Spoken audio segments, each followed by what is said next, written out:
Good evening, ladies and gentlemen. I hope you're all doing well. Let's see if we can actually get it to capture. There we go. There we go. Alright. Yes. Tonight we need to trot on back to the main capital and go deliver some quests and then have a chat with the captain of the guard. So that we can finally get some progress on finally getting Excalibur out of that rock. Yes, chat, we must pull the sword from the stone vigorously.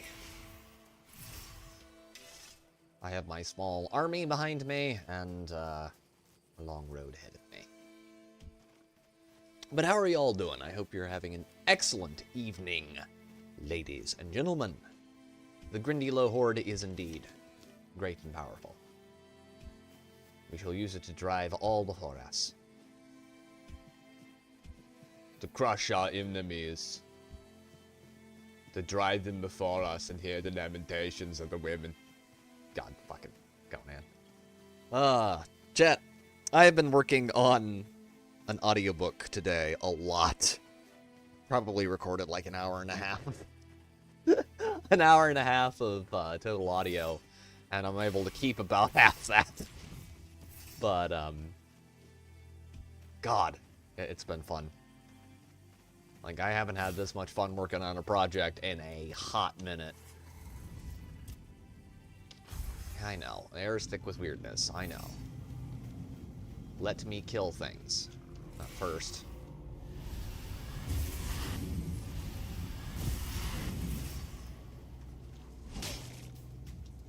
Ooh, Danny can kill him. What is best in life? To crush your enemies, see them driven before you, and to hear the lamentation of their women. Yes, Arid Hail. Yes. Ah.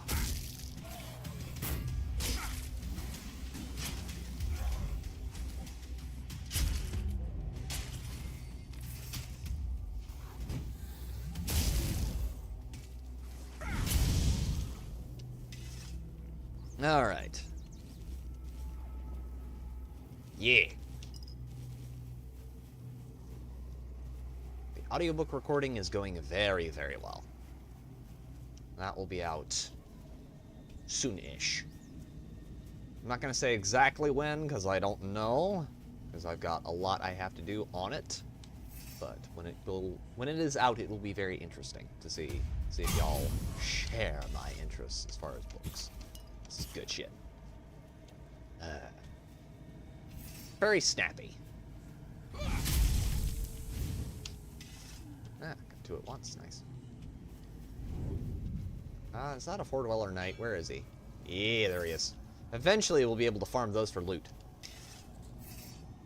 We are not there yet. No way.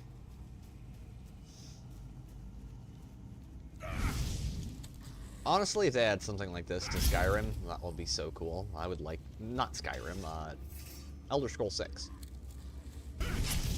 Oh, chat! Certainty of death? Small chance of success. What are we waiting for? Indeed, Grizzled Entertainment. Good to see you, man.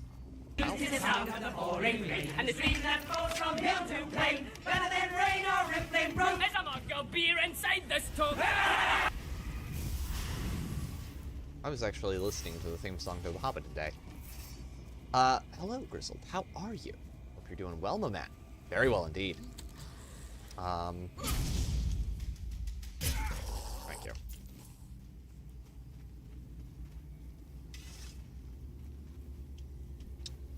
Starfield had a new DLC release yesterday, I guess. It is not good. It is not good at all. It is, in fact, kind of garbage. It's nice that they finally added an actual, honest-to-God AR that isn't a shitty, like, AK ripoff. Because the original, like, ARs they had in the game all kind of look derpy. The one thing I will say that I did like about their firearms design was the fact that they seem to really like P90s for some fucking reason and use the magazine for the P90 in everything. Yeah, too much of a good thing there. Other than that, yeah. Not great. The new AR-looking gun is about the only thing that was notable. The new ships don't particularly impress me. Nothing else there particularly gets my, my excitement up. Spirituality, yes please. And then let's go with spirituality again, and gives me more magic, please. And we wait till morning. We'll go have a chat with the captain. Fergus. Oh, yeah. Sweet All Mother, what the hell is this? What am I even supposed to do with this thing? Gods, do we even know whose ears these are? Yes, actually. They're from local bandits. The Dalrita are trying to show they're on our side. I've always known they're savages, but this just proves it beyond doubt. How could they think such a gruesome display would be seen as anything but horrifying? My brother in Christ! Tell them to stay the hell away from here. We don't need any help like this from their kind. And make it very clear that if they send another gift like this, there will be consequences. Fergus, my dude, Fergus, you have Killian down here. He literally, like, you know, asked me all the gruesome details on how exactly I took your local bandit leader apart. I don't think you can be using the whole, oh, but we're like, you know, we're better than they are as a thing. I don't think you can, man. I love you to death, brother, but no. Please, state your business. I'd like to collect a reward for the local bandits. I took care of Bromhair No Face. Well, well, the famous Bromar. No face and no life. That savage wiped out an entire unit of Camelot's infantry. But he couldn't take you down, huh? It's like the gods themselves made you for the job. Though I'm not sure which ones. In any case, you've certainly earned the gratitude of the capital. You are truly remarkable. I've never met anyone with such an insatiable thirst for blood. Exhibit I A. almost wish there were more bounties left. But alas, you've handled them all. Please, take this as a token of Camelot's gratitude. And keep up the good work. I hope it brings you as much satisfaction as it does me. Do we have any? Again? Alright. Okay, quest done. Let's go have a chat with Vran. She's gonna be so happy. Now, I could have talked her into doing the axe thing, but she's a little retarded, so, you know. Okay. Different choices would have had to have been made. Yes. Oh, my. Now she's gonna be so happy. Also, we need to talk to all these guys. Too quiet. I don't know. That's a whole other place you don't want to be at. You handled Mabon well. Was a sight to see. Shame my brother didn't catch it. But since you're here, it's only polite to introduce myself. Welcome to the camp. I am Sobder of the Sveen tribe, hunter and cook. That man, mumbling to the rock, is he your brother? His name's Groder. Not long ago, he was a strong warrior. But now, it pains me to even look at him. I asked Therov, our mage, if there's any way to help him. But he insists there's nothing to be done. What happened to him? Nobody really knows. He went out hunting one day, came back empty-handed and out of his mind. I mean, he walks around, mutters to himself, but it's not like he's really there. Is there any way to help? Therov claims there isn't, but I think he's hiding something. There's got to be a way. I doubt Groder's the only one who's ever suffered like this. And if anyone would know about curing magic, it's the Hude. I don't know why Therov won't talk. Maybe he doesn't like us. But where are my manners? I shouldn't bother you with my personal problems. Probably not, but everyone does anyway. What can you tell me about Therov? Therov can make sparkles. No one else in the camp can do that. I saw Therov's magic once. He used it to kill a man during a raid. Poof! There wasn't much left of him. Just a little bit of barbecued meat. Therov once talked about a whisper in the dark. He said he wanted to follow the voice and kill it. Sounds like it could be a decent fight. Alright.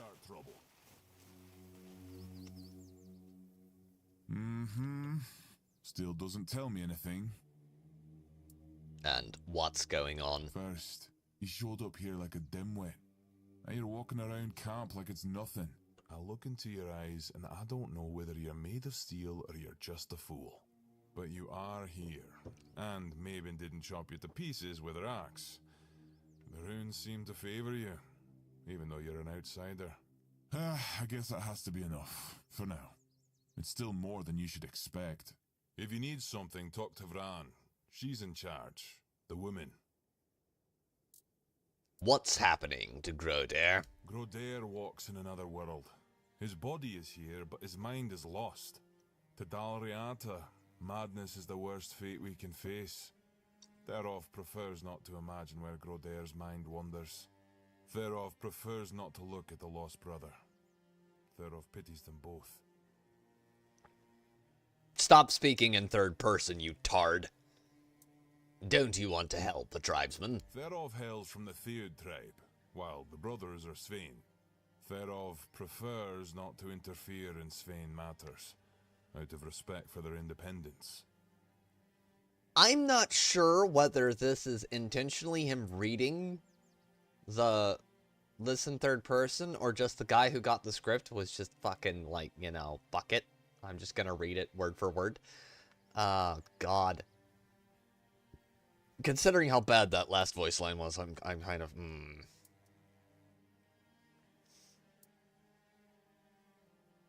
I think that since you serve a common cause, you should help each other.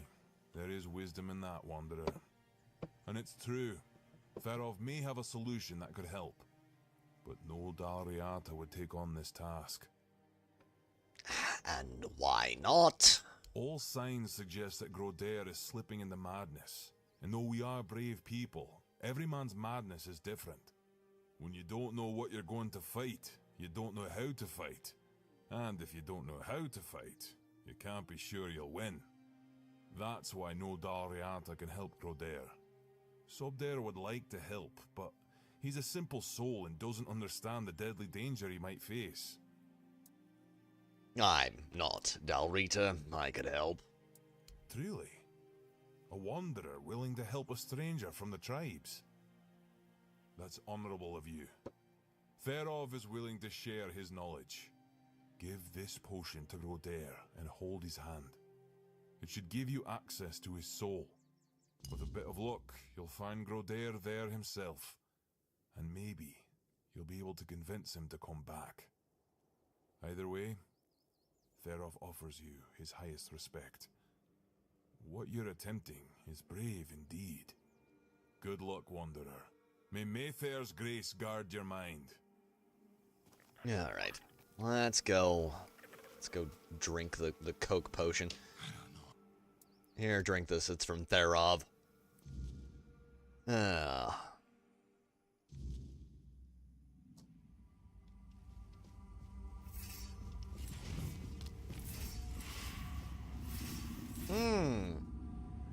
Yep. Well, here comes the Cthulhu shit again.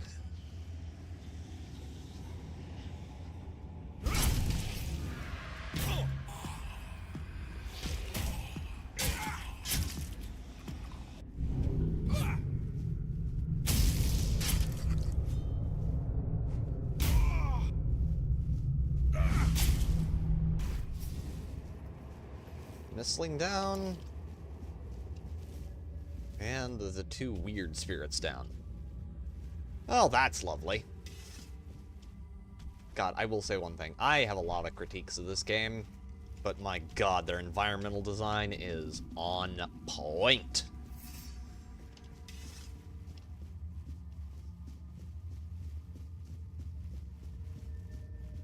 I don't know what's happening to me.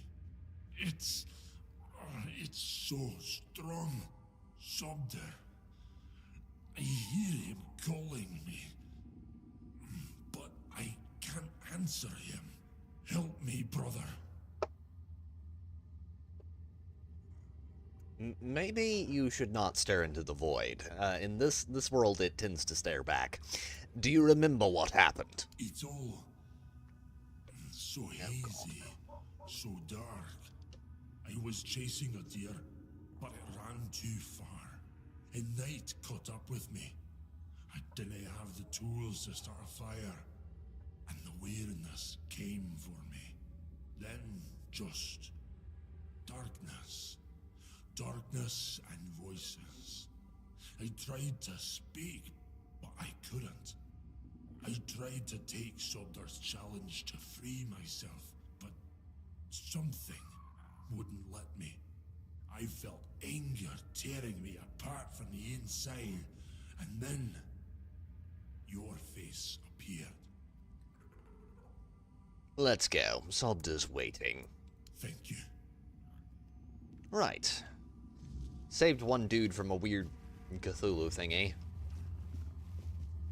Yeah.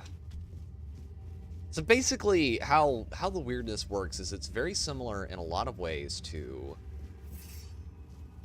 the warp from 40K, where, or in this specific instance, more from Warhammer Fantasy, where you can actually access it from the physical world quite frequently, and if you fall in and you don't know what you're doing, you can get stuck, or parts of you can get stuck. It's very hard to get those parts out.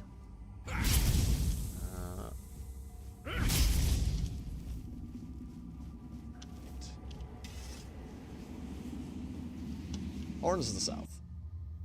Oh, we've got new features. So there was a big update to this game, chat, that dropped. And it added a ton of features. We have, like, now we can make full-on armor sets, which means that I can actually have multiple sets of armor in my inventory and just switch between them at will. So I can switch from this to, you know, nothing, but I could switch to, like, other armor sets now, which is really cool. Well, if it isn't my personal savior, sit down, friend. How are you feeling? Better, that's for sure. Thanks to you, I can finally get back to normal. You don't know how much I missed sitting around the fire with my little brother, eating his legendary venison stew. Nothing better. Do you know what it was? A tear in the weirdness. I'm sure of it now. I spoke with Derov, described what I saw and felt, and he told me it was the weirdness. Either way, I never want to go back there. Made a deal with Sobdar that if I ever start losing it again, he'll split my skull and forget all about our traditions. And being the good little brother he is, I know he'll do it. What's next for you, then? I'm gonna sit here until my strength comes back. Then I'll do whatever One Eye orders me to do. Speaking of loyalty and good deeds, here, take this talisman as a sign of our friendship. It's fine steel and weird deer antler. If you're ever in our lands, my people will know it and welcome you. Thank you, Grotier. I can see this means a lot to you. It does. Each of us makes our own talisman on the day we're given the name. So from today, you might as well call yourself Groder. All right, then. May the will. Quest complete.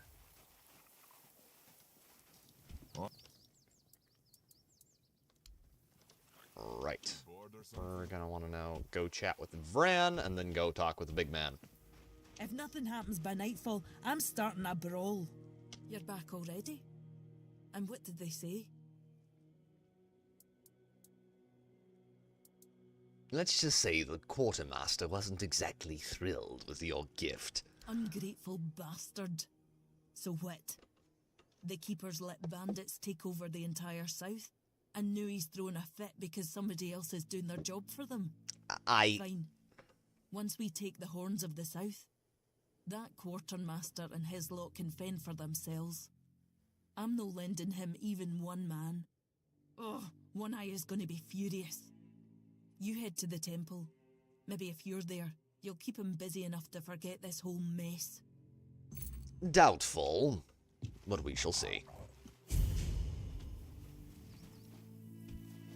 Alright, let's go do this quest, and we can finally get started on the road to get Excalibur. I want Caliburn. Damn it. I need the fancy schmancy sword so that I can get most of Arthur's soul back. Or a bigger piece of it than I currently possess. Can I nick something from here without getting caught? I think I might be able to. Potentially. That's fine. I think you're supposed to be able to take that. Let's see if I can nick this. There we go. Potato.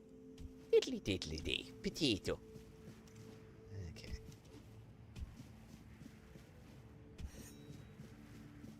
I wish we got more, like, really big architectural thingies like this in the world. They look cool.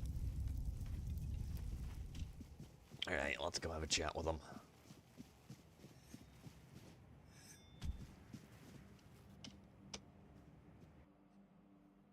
It's really interesting to me how many fantasy settings use something equivalent to, like, the warp from Warhammer Fantasy. Like, Dragon Age uses the weave. This game has the weirdness. Elder Scrolls has the Daedric Plains. It is interesting. We need to make a plan. Camelot will soon figure out something's not right. Don't fret. To the Dolriada, honor matters more than life itself. We gave you our word. But do you realize taking this temple was a terrible idea, right? It's just gonna speed up Camelot's intervention.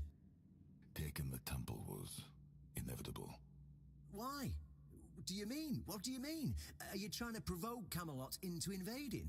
Or do you just not like the All-Mother? We believe in the same goddess, but we call her Mirror. That doesn't answer my question. What do you want? You don't look like you're from the tribes. How did you even get in here? Whoever he is, I cannot say he lacks courage. We do not usually take visitors, so he must have found a way to get here. I'm looking for the captain of the Horns of the South. I have this pin. Well, that seems to be a matter for the Horns of the South. I do not need to be involved. I trust you to know what should be shared, and what's best kept to yourself. I don't know what kind of madness brought you here, flashing that pin, but my friend's right. You've got courage. So tell me, who are you, and what do you need from me? I want to wield Excalibur. Good luck with that. Only King Arthur can wield Excalibur. Every fool on Avalon knows that. Well, I happen to have a chunk of your king sitting inside my soul, and Caradoc claims you know how to do it. Ah, Caradoc. Well, that changes things. I had a feeling that pin you're waving around were his. Fine. Yes. I fart in your general direction! Secrets passed down from his predecessor, and yes, one of those secrets is how to touch Excalibur and survive. But nothing in life is free, you know that. Do something for me, and I might consider sharing our greatest secret with you. Of course it couldn't be easy. What do you want me to do? Galahad the Pure is breathing down my neck. And I hate it when somebody's breathing down my neck. What is the airspeed velocity of an unladen swallow? I already set up camp at our old stronghold in the west. Thank you very much for the blurps there, Grizzle. I don't know that. Alright, So, what do you want from me? Galahad needs to die, obviously. That'll solve most of our problems. We'll just say he had an, well, unfortunate accident. I don't know, fell on a pitchfork or something, and sweep it under the rug, yeah? But then, we can continue our talks with the tribes, and by the time anyone from Camelot decides to act, it'll be too late. I think your plan might have a few holes in it, considering that, you know, he's a knight in full armor and falling on a pitchfork. Anyway, I'm not going to get too autistic. So, I get rid of Galahad, and you'll tell me about Excalibur? Now to me, nudge, now to me, say no more, now to me. Help, I'm being repressed! God. This is the perfect game for fucking Monty Python jokes. There's a Monty Python reference in Quinacht. If you visit a certain place, you might possibly find the White Rabbit. So, I get rid of Galahad, and you'll tell me about Excalibur. Yeah, it's that simple. Alright. Just flash that pin to his guards. They'll let you in without a problem. And now, excuse me, I have things to do before the matter is settled. Of course you do. Right, time to go kill Galahad. Don't mind me, just gonna go kill a Knight of the Round Table.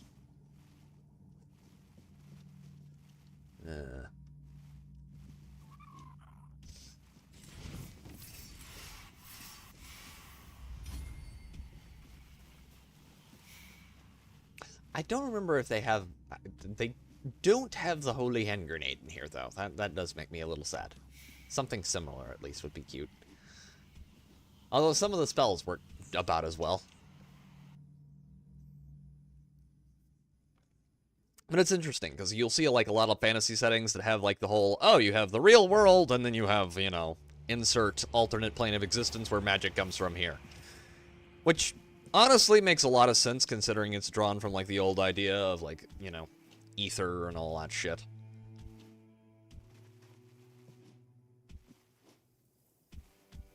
Which does allow for some really interesting things to be messed around with.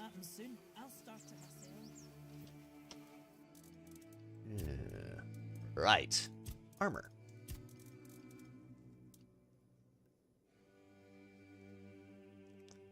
I want...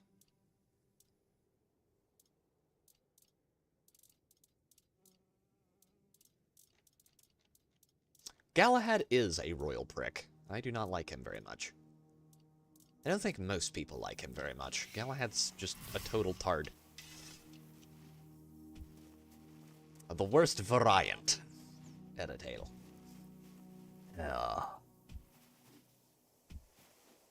He's like, don't call it that! Explodes. Alright.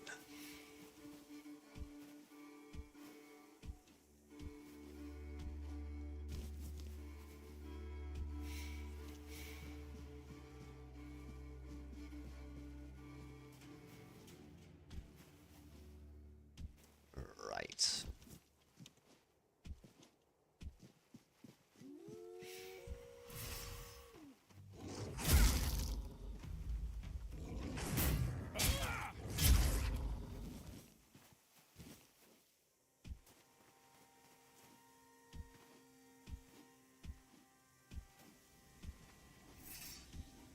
No, one of the weird mist creatures. Let's kill it.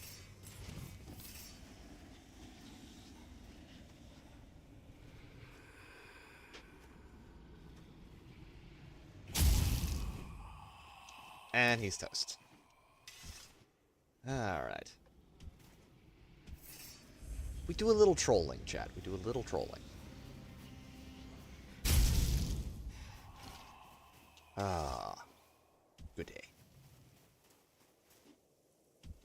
We only try and troll Aerodale a little bit. Just a little bit. Not too often. Hi, are you gonna like aggro? There we go. It's Slopjank, chat. It gets a little retarded sometimes. Okay. Brave Sir Robin ran away. No! Bravely ran away, away. I didn't! When danger reared its ugly head, he bravely turned his tail and fled. Unironically, not a bad idea in this case. Ah.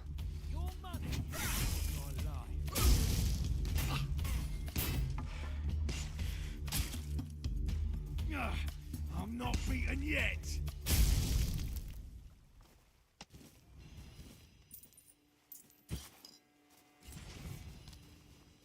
Okay. Now we just need to stealth kill everyone in Galahad the Pure's camp.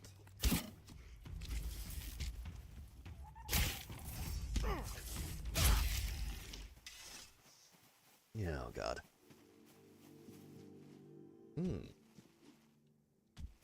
Something interesting is cooking in there.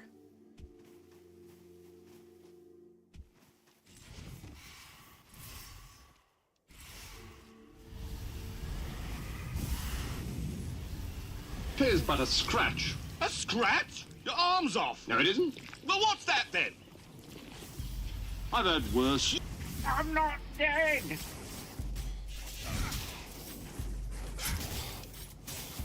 Yes, you are. You'll be stone dead in a moment.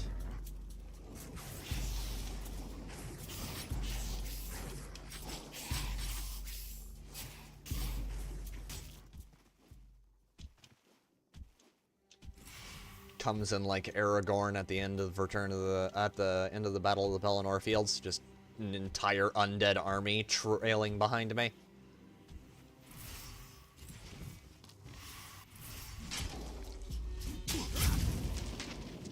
No choppy choppy. Hey, no touchy. Okay. Burdock root.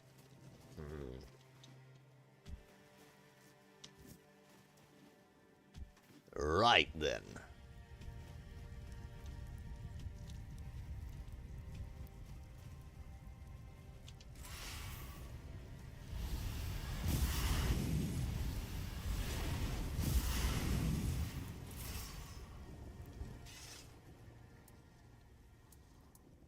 I heard you could find Galahad the Pure here. It's Sir Galahad to you, vagrant. But it's true, this is our camp. We're his personal guard. But you won't be meeting tonight until you tell us why you're here. Oh. You see this pin? I don't have to tell you anything. Take me to Galahad. It's true that this pin obliges me to take you to the knight. But did you actually earn it? Or did you just pluck it from a corpse? Well, that's for Galahad to decide. Go. But bear in mind that Galahad is not a patient man. I only hope your cause is worth his time. Otherwise, we'll be carrying you out in a sack. The door is open. You'll find Galahad inside. Try not to make him angry. I imagine he'll be very interested to hear what I have to say. Let's just put it that way. He and I are going to have a real long... I got news for you, pal. You ain't leading but two things right now. Jack and shit. And Jack left town. A herring! Thank you for the blurb there, Aradale.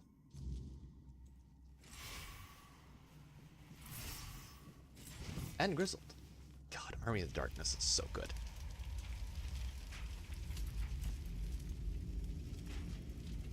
Sadistic little fuck. He likes burning people.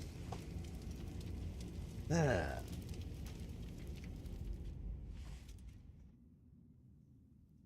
can hear you. Who goes there? I was told this pin would allow me to ask for help from any Camelosian representative. It's shiny, sure, but you clearly have no idea what you're doing. Waving a round table pin in front of a knight of the round table? Not the smartest move. Normally, I'd throw you out for your arrogance and stupidity. But you're lucky. I've got a soft spot for boldness. And that pin has me curious. Where'd you get it? Caradoc. You mean you found Caradoc's tomb and robbed it. No, he handed it to me personally. Interesting. And when exactly did this happen? Where did you last see him? Near the Temple of the Stagfather, not far from here. I see. Interesting. Very interesting. All right. So what do you want then? Your head. Marvelous.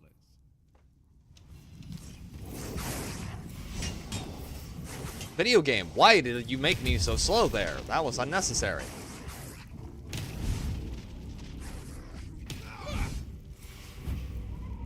Hail to the king, baby.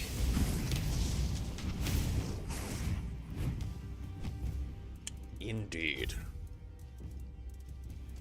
This is my boomstick!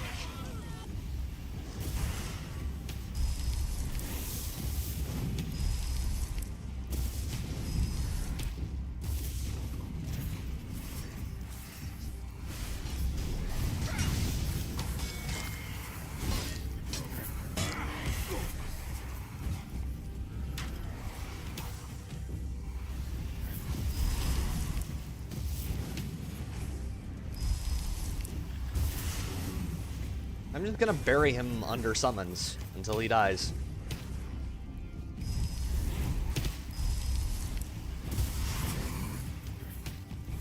Yeah, your big axe. Yep. Grindylows for stagger and staying power, and wolves for everything else.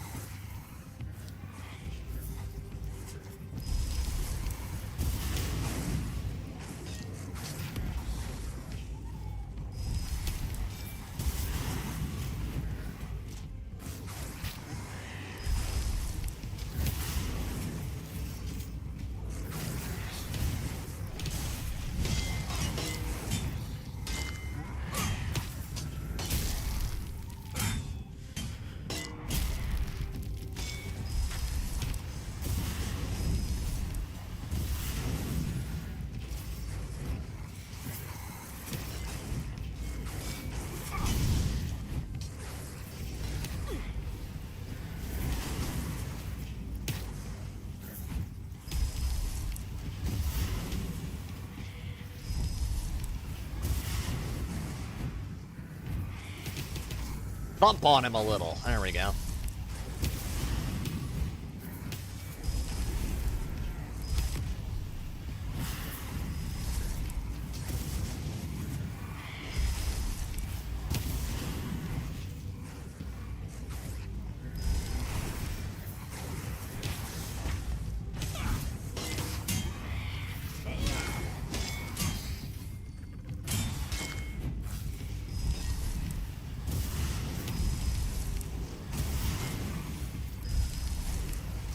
I cannot wait till we get some of the better summons in here. There's several that are like super strong, but I don't have access to right now.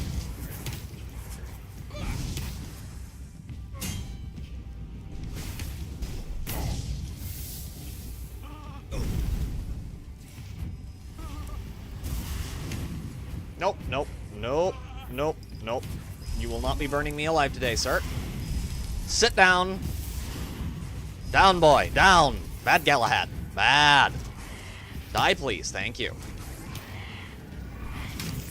There we go. And Galahad is toast. Okay. Okay.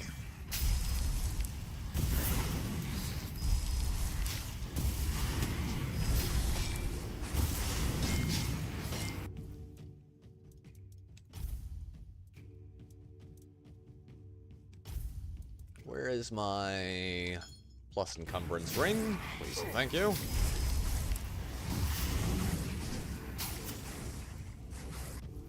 I had a potion that increased encumbrance, didn't I? I was laying around here somewhere. Or do I just have a bunch of extra weight? Do I need the throwing knives? I do not need the throwing knives. The throwing knives can fall.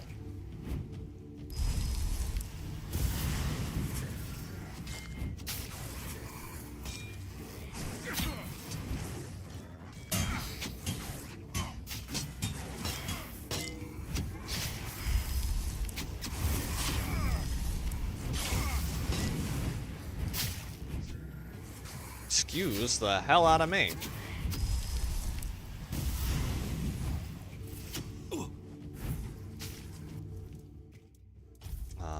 Healing potions, please, and thank you. You'll fall to my sword. You'll fall to my sword. I will be your downfall. You'll fall to my sword.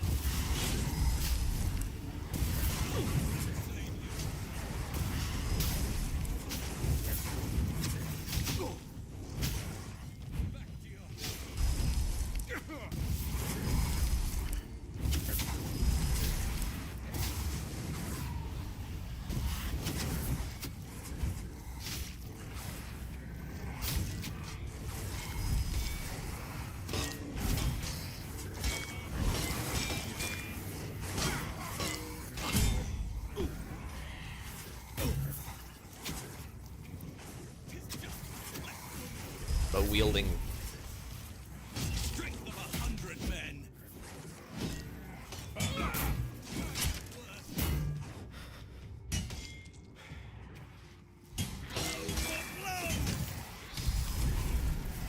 Eat him. Okay.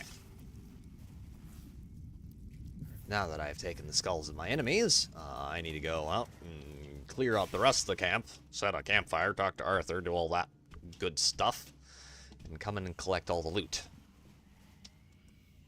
Oh. Team, eat those men, please. Prepare for battle.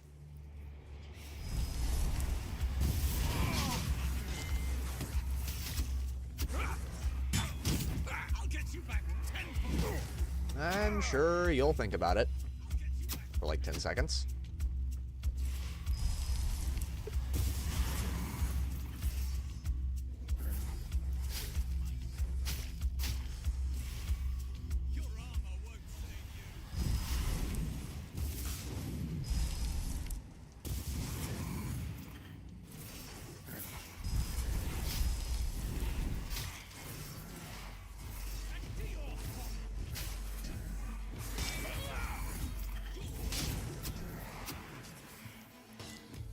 I will be your downfall.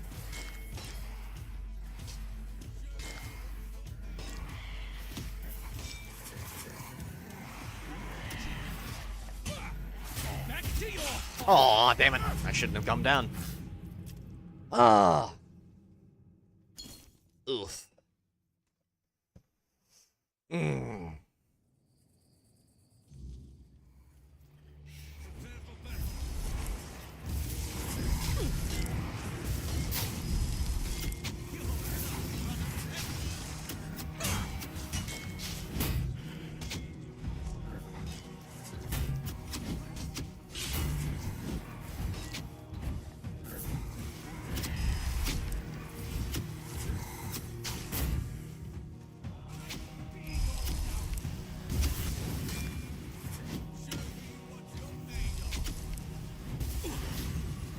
Let me move, damn you! Speed is life, speed is life!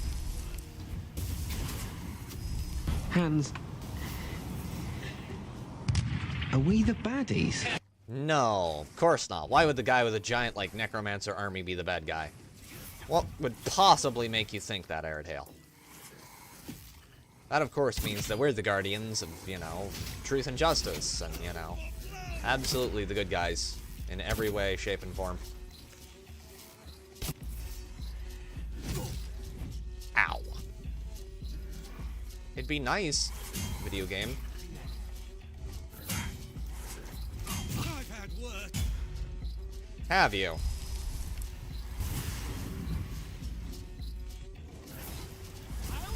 Your arm's off.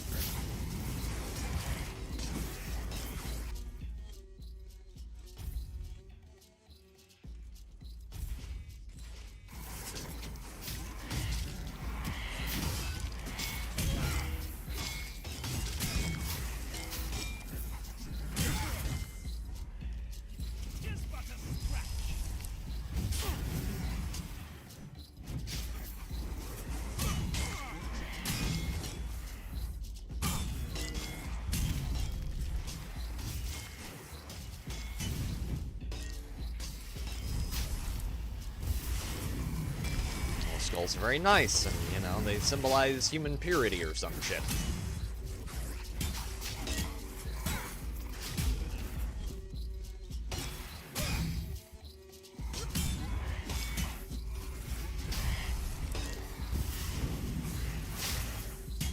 It's not ironically why they use them in 40k. Got him.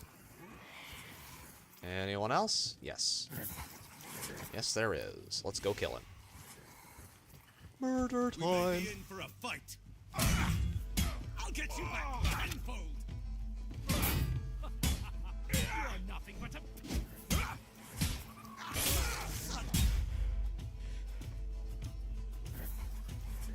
You're out of your depth.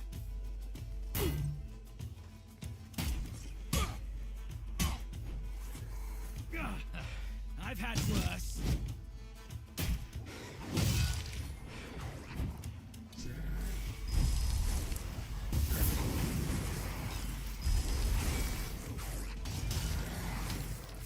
Sydney, explode his everything, please. You are nothing but a...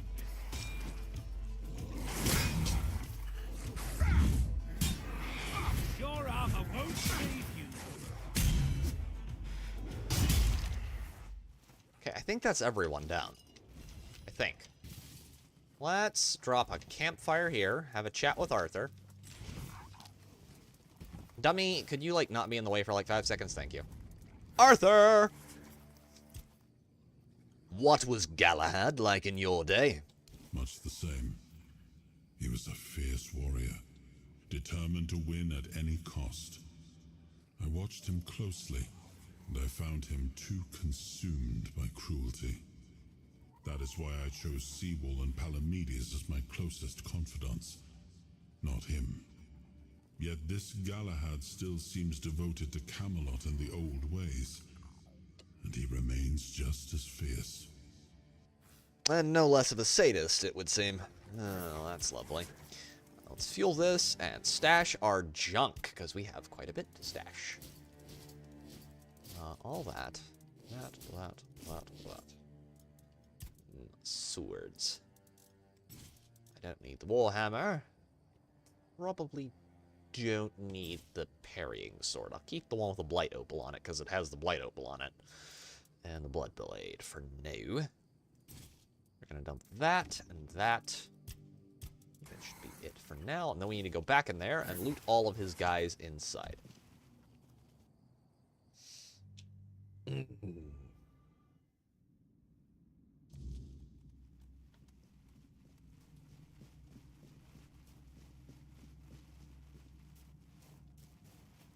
Right. That. Galahad's over there. There'll be one more this way. Yes, I am going to reenact the scene from the Senile Scribbles where he's just, you know, like, waddling towards the, towards the loot. Get there when I get to it. Jesus Christ, my lung cancer moves faster than you do. Fine, I'll drop it. Drops it. If any of this disappears, I'm blaming you.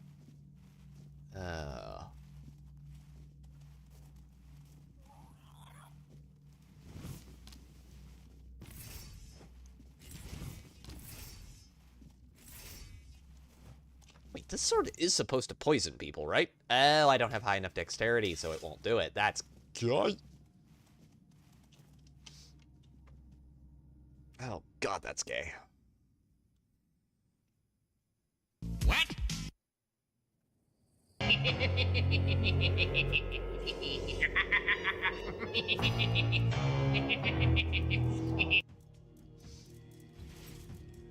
Oh yeah, that trailer came out. That's gonna be interesting. Oh, there's a living guy here. Well, he's about to have the worst time.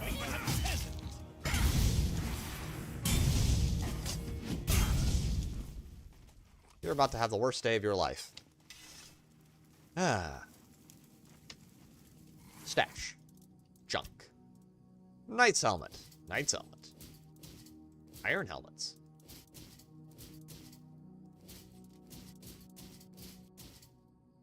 Greaves.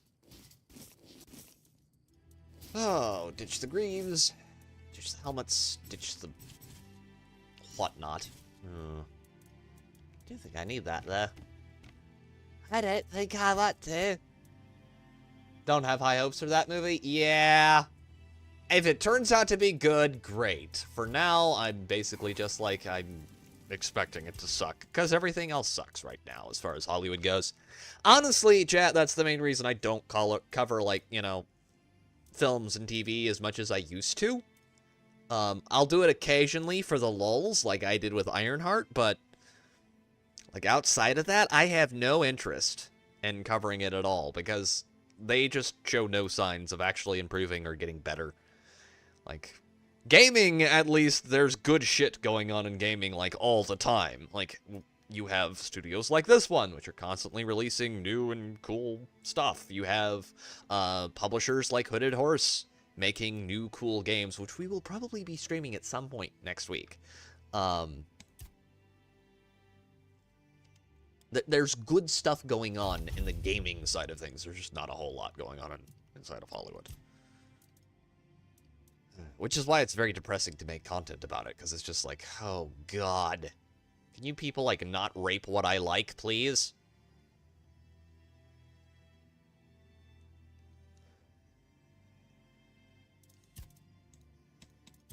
And Hollywood just looks at you, you know, like, why are you asking me to not be shit?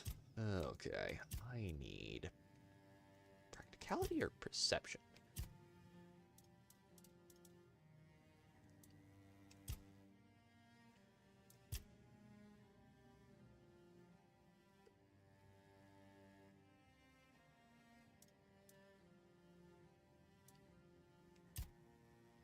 Arr.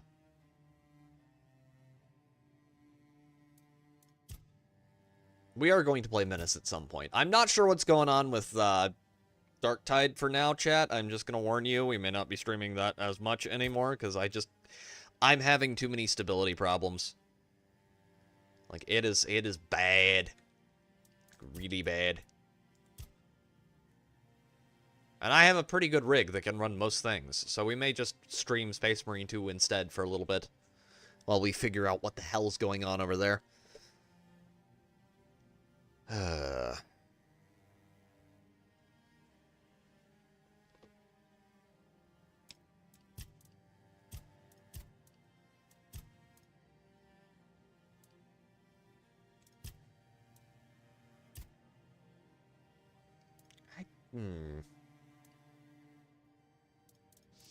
Let's just go with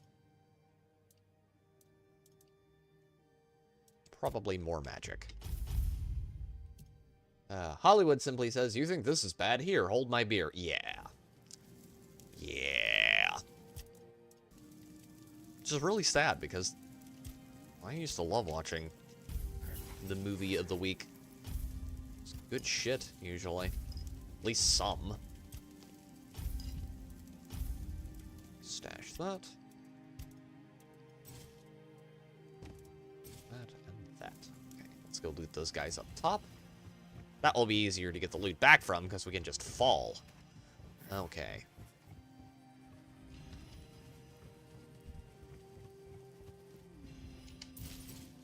I may actually stop streaming this for a week or two and go do something else as well, because I kind of want to.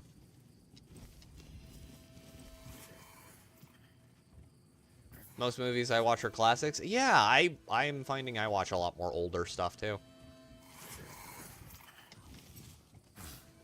I kind of have a hankering to go back and, like, watch some old anime I haven't seen in forever.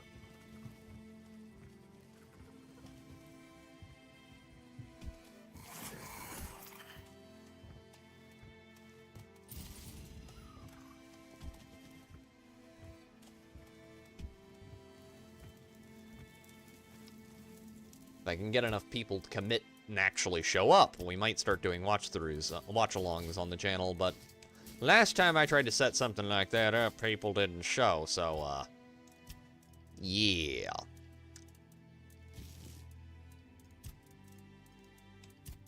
There's probably people saying, oh yeah, I'll be there. As long as you have fun playing the other games, do it. Yeah. Yeah, I want to play probably Mass Effect. I want to stream that at some point, and there's a couple other games I need to check out and see if they are streamable.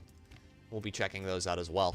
But I do want to keep playing this, like actually keep playing this long term, because it's good and fun, and I like it.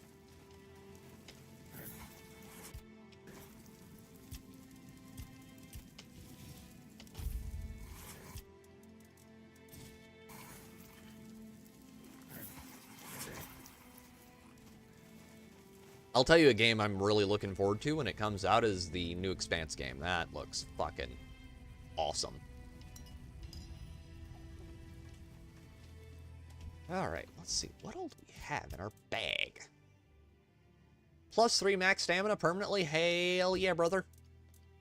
Sign me the fuck up. Okay.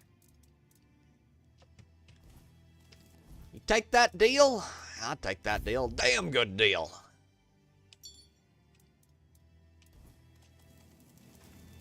Yeah, Mass Effect is good. It's a really good series. If I do it, I'm going to make sure I do the Legendary Edition modded. Because the Legendary Edition does some, like, nice quality of life things that I really like, but I'm going to de-censor the shit out of it. I will mod the butt shots back into the game, damn you.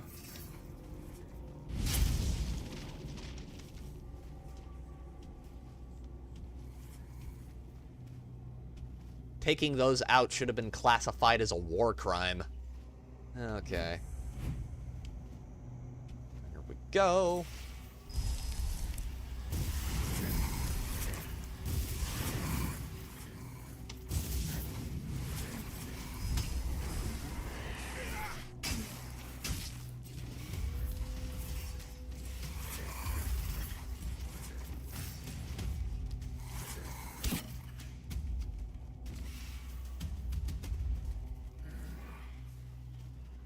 Aw, failed.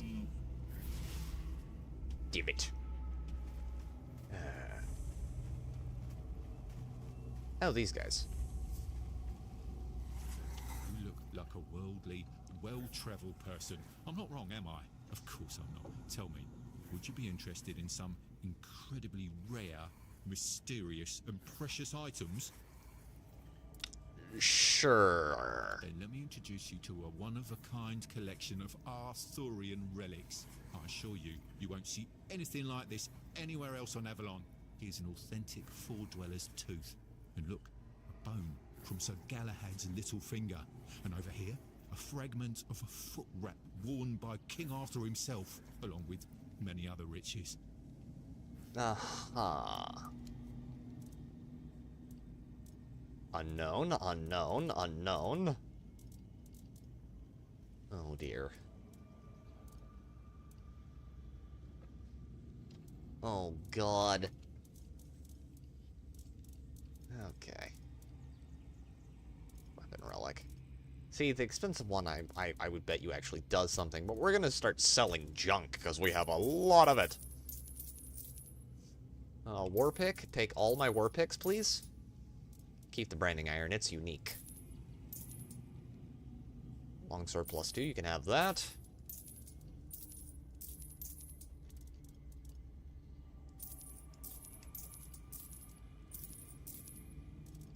Mallet, axe, shields. Both the wooden shields. Oh, man.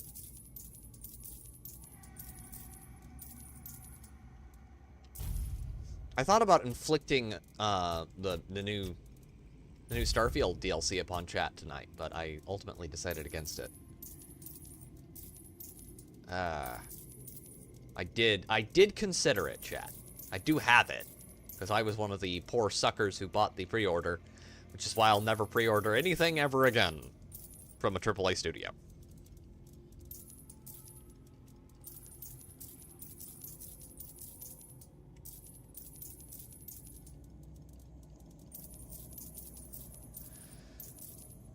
There we go. Most of it gone. Junk, junk, junk. Clear. Clear!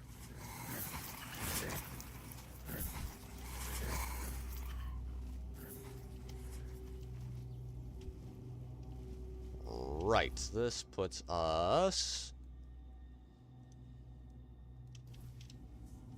We're gonna go jump off the edge of the map here. I'm also seriously considering just biting the bullet and getting the early access for Dark Heresy. Because my god, I liked streaming Rogue Trader. And chat very much enjoyed watching it. It was a lot of fun. Would like to do stuff like that again.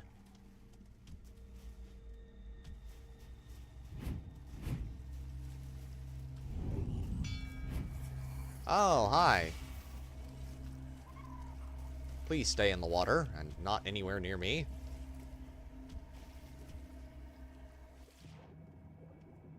See, we're going over here because there's a cave, and if we dig down in the cave, we can find some things that we can use.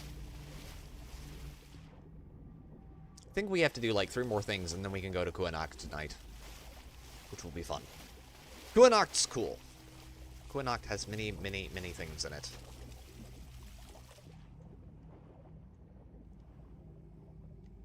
Has some of the best quests, it has some of the most interesting locations, it also has something that is just literally DLC bait. A giant fucking castle that you can't get into. Big ass Dark Souls castle, and you can't get inside. Why not, video game? We said so. Fast travel, give me... Hurns. Or actually, we need to go... Well, I need to go to the temple. And have a chat. Also, remind me to poke the guy with the smith here, eventually, because I need to buy a bunch of, like, relics off of him and shit. I think I have the money for it. Yeah.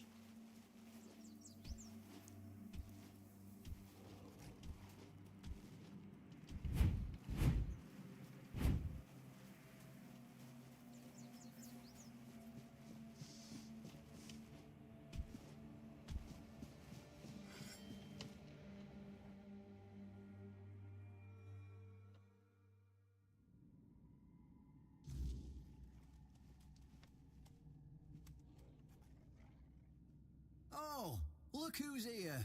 How's the destiny of the South graced my humble abode? Galahad is dead, and I did my part. Now, tell me about Excalibur. You just killed a knight of the Round Table, and you have no questions about what it was for. Really? I don't care about anything you have to... no. Why did Galahad have to die? Because sometimes the best defense is a good offense. We were backed into a corner. You know, it was us or him. First off, he represented Camelot, and we're done with their influence. No more of their wars. Second, after the massacre... No more wars for oil! I mean, what? No. Death was convenient for both of us. And when the tribes finally unite and come down from the mountains, there's a good chance they might leave us alone. He figured me out. He knew what I'd discovered, and he wanted to stop me. And trust me, what I found is going to change the South's history. And what, precisely, did you discover? Proof that Camelot is rotten to the core, and that allying with the tribes is the right choice. I didn't plan to tell you, but my one-eyed friend convinced me. Since you took down Galahad, you deserve to know.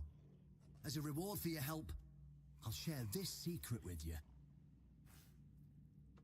Galahad ate the last Hot Pocket. He just had to go, yes. Yeah, he's the asshole who took the last slice of pineapple pizza, and thus he must be slain. I'm listening. Here, take this seal. In the sunken village, you'll find the entrance to Seawall's crypt. Everyone knows the story of how the evil druid sealed and flooded the place. It's true. Well, at least part of it. But the real story is why they sealed and flooded it. One Eye broke the old seals and replaced them with his own. If you want to see what Camelot was so desperate to hide, you'll find your answers there. They thought drowning a village would keep it secret. What more do I need to know? Behind the statue, you'll find where to use the seal. Once you do, you'll see that history is very different from what we've been telling ourselves. If that doesn't convince you that Camelot's foundations are more crap-coloured than tinged with ivory, then nothing will. I won't tell you anything more. I'd hate to spoil the surprise. Alright, I'll go check Sewell's I'll tomb. catch up with you later, and we'll talk. I'm sure you'll understand exactly what I mean. Alright, let's go to Sewell's tomb. I didn't do this in my second playthrough. I actually just ignored this part entirely, which did not lend the Horns of the South a very good ending, let me just tell you.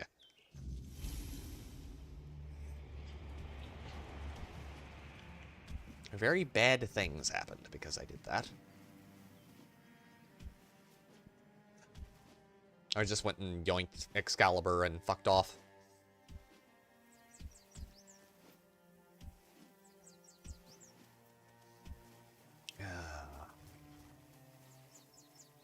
I got in a hurry, and I was punished for it.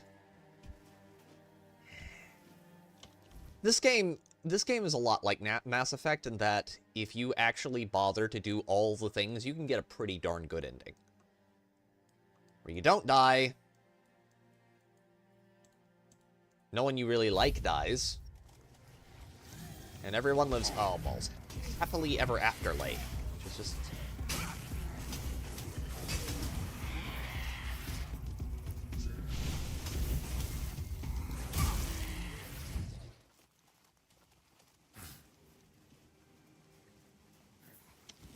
I think it would be cool if they could, like, you know...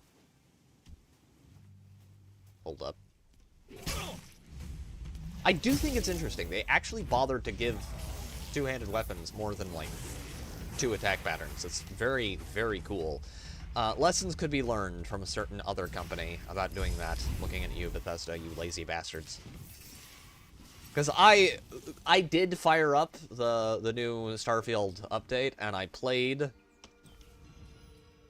a bit, and I was like, I wonder what Melee's like in here, because I haven't touched Melee in here very much. It is the most boring shit on planet Earth.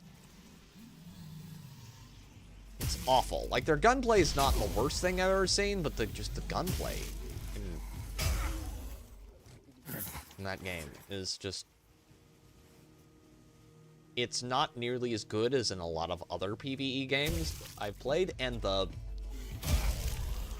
Melee is just dog shit. The new DLC, if you liked Starfield, Grizzled, you'll like the new DLC. If you didn't like the Starfield in the first place, the DLC doesn't fix any of the problems with the base game. It's more Starfield. Like, it does have merits. It adds new weapons, it adds some other things, but it also breaks the game in a couple of different ways. It's buggy as hell. And the writing is like all other Starfield writing. Watch some streamers play it, the bases and planets look the same. Yeah. It's like No Man's Sky if No Man's Sky was more boring and gay. And I do mean, like, gay. There's a lot of, really... You know what I mean in the game. It's just like, really?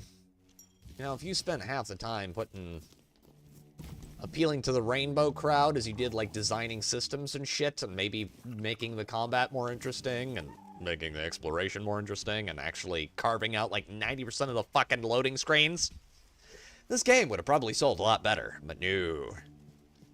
No, why would they do that? That would be too intelligent. Now, Starfield is a game that's really disappointing because there are a lot of baseline, like, conceptually good ideas. And I did used to be a Bethesda fan, so there's a lot of, like, really good, conceptually interesting ideas that are just completely squandered. Oh, they do. It's just they don't usually buy them in enough quantities for it to actually matter.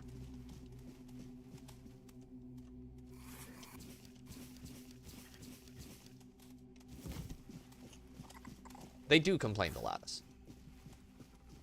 They buy some games. but usually not the games that try to market to them, which is the funniest thing.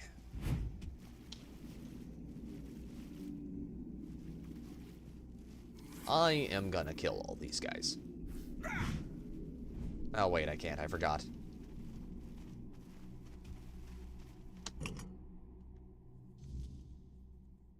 I know this place.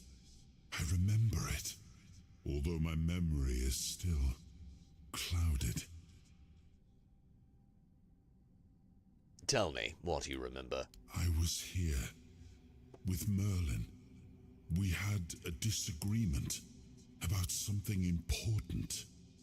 It was here that the idea of how to end the war with the Four Dwellers first took shape.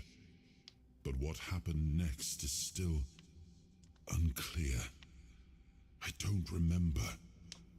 And yet, I know it had something to do with Seawall, a place of his eternal rest. But something is wrong. It doesn't feel like a tomb. Be cautious. That's because it's not a tomb. At least not in the way you're thinking.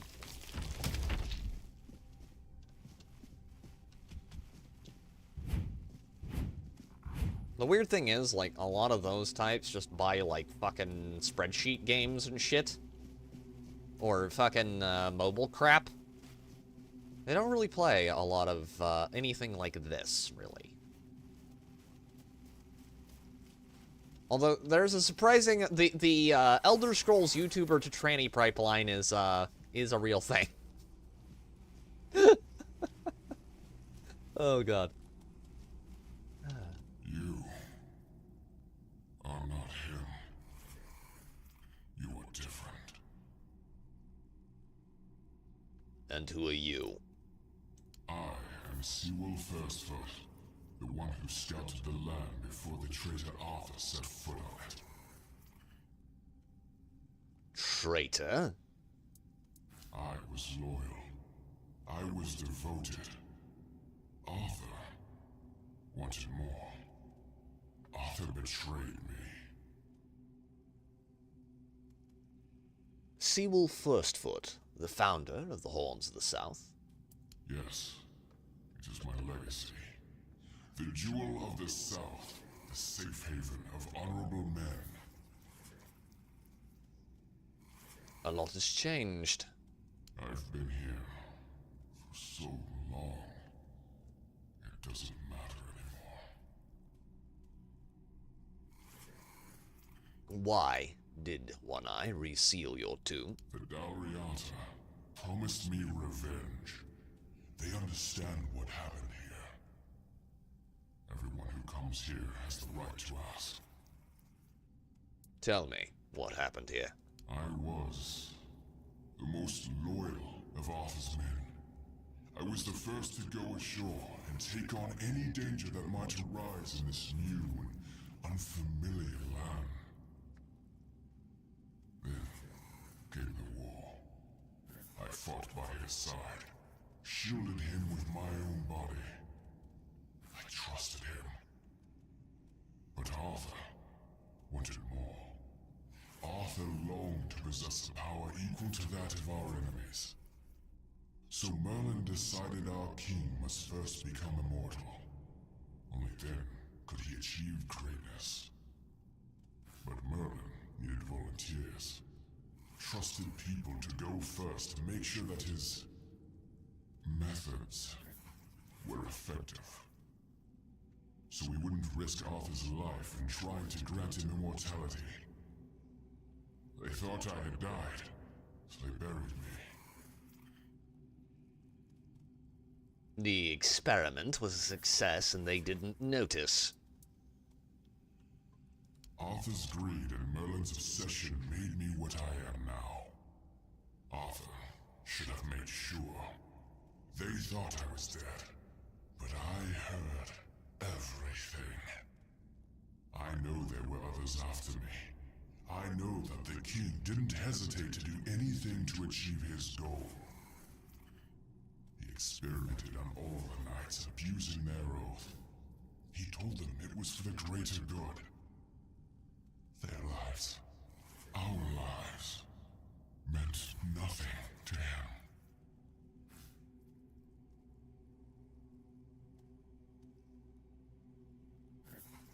I don't know how it's supposed to prove Camelot's treachery. Arthur doomed his people to eternal suffering. Their names forgotten. Their loyalty abused. He sacrificed the lives of the noblest of men. And this is the greatest possible betrayal. And how does One Eye help you? We cannot be helped. We cannot be killed. The Dalriata promised to burn down Camelot, avenge the memory of all my brothers. Camelot was built on betrayal. People have the right to live in truth. But when Camelot falls, we will finally be free. Build a new world. Let the dead leave this one.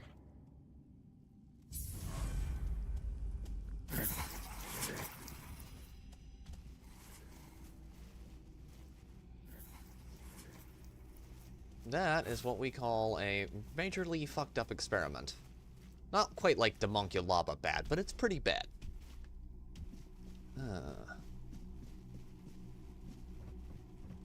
I need to read the Uriel Ventress books all the way through, but I promised a Warhammer lore aficionado friend of mine that I will read, that I'll read the White Scars books first. And? What do you think? It really seems that Camelot isn't what it claims to be, and it never was. They're just fools. Somebody made a stupid mistake in the past. Somebody else decided to cover it up.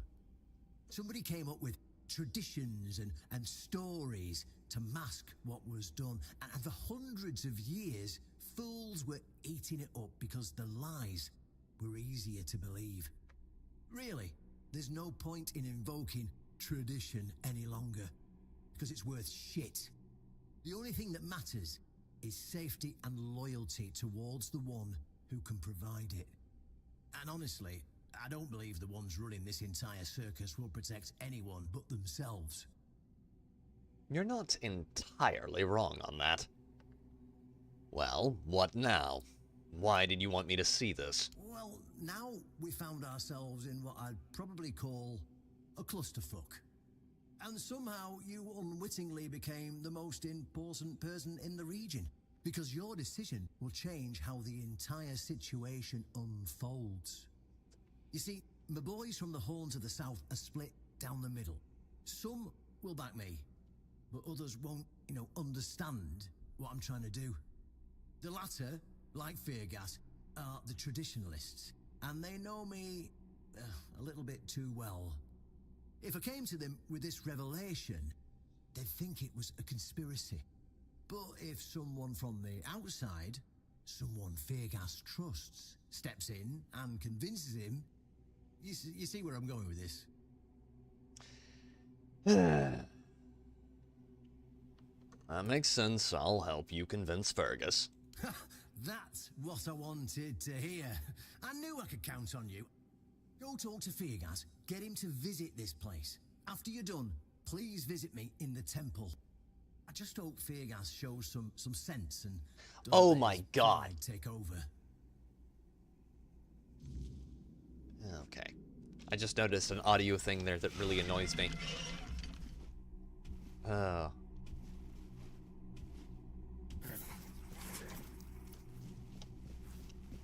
God, I have so many minions.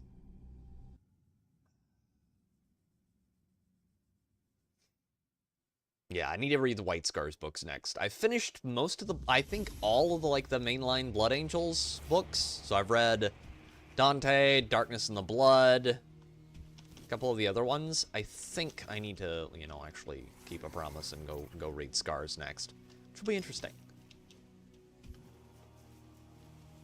I will find it very hard, I think, to like any Space Marine more than more than Dante.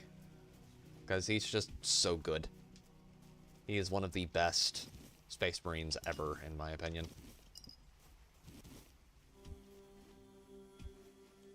In a setting that's like super grim and super dark and super shit, he's like the one guy who's just actually what he appears to be.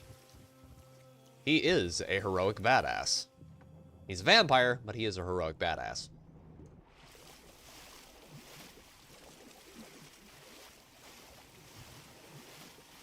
And actually a good dude.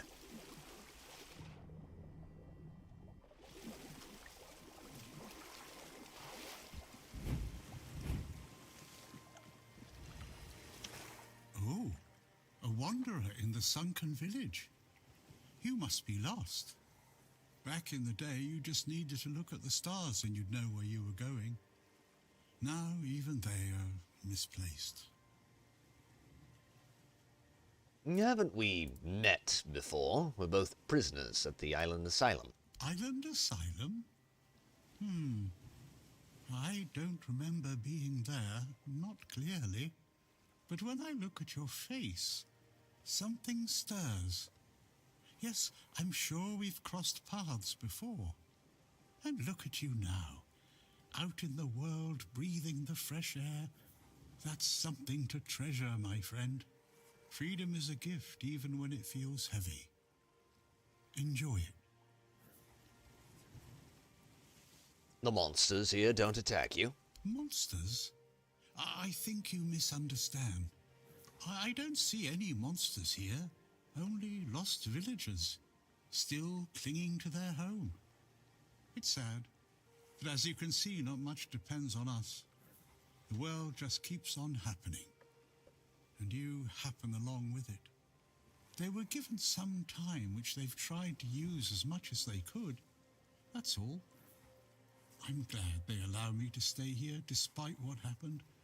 I like this place. You're not afraid of this place. It's the cycle of life. There's nothing to be afraid of. If you're afraid, it means you're struggling with something too much, my friend. Sometimes you just need to sit and look. Watch everything turn. Tell me about the sunken village. The sunken village was not always sunken. But one day, someone, undoubtedly important, made a decision, undoubtedly necessary, that it would be better to make it so. So the wave came and made the village into the sunken village. And its inhabitants, well, you can see for yourself. Why did the druids do this? You'd have to ask those responsible for the flood. Who knows what's going through people's heads? Maybe someone ordered them to do it. We'll never know. The Red Priests are responsible for the massacre of the druids. Among others. This wouldn't have happened if not for Camelot's desperation. Hey, many tragic decisions were made. I don't know if the word was so unambiguous or if its interpretation failed. What happened on the fields of the charred conclave wasn't just about the flood, my friend. It was about things and forces we don't understand.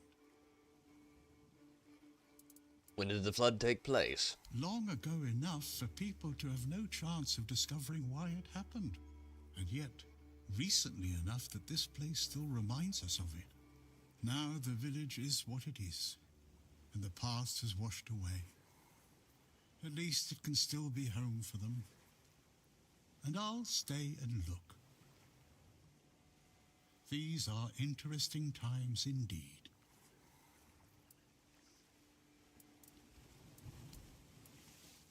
Do you need anything? I have everything I need. The entire world in one place. Who are you? I guess I'm just an old man listening to the sound of the sea. See what happens, Lebowski? You see what happens? Nobody calls me Lebowski. You got the wrong guy. I'm the dude, man.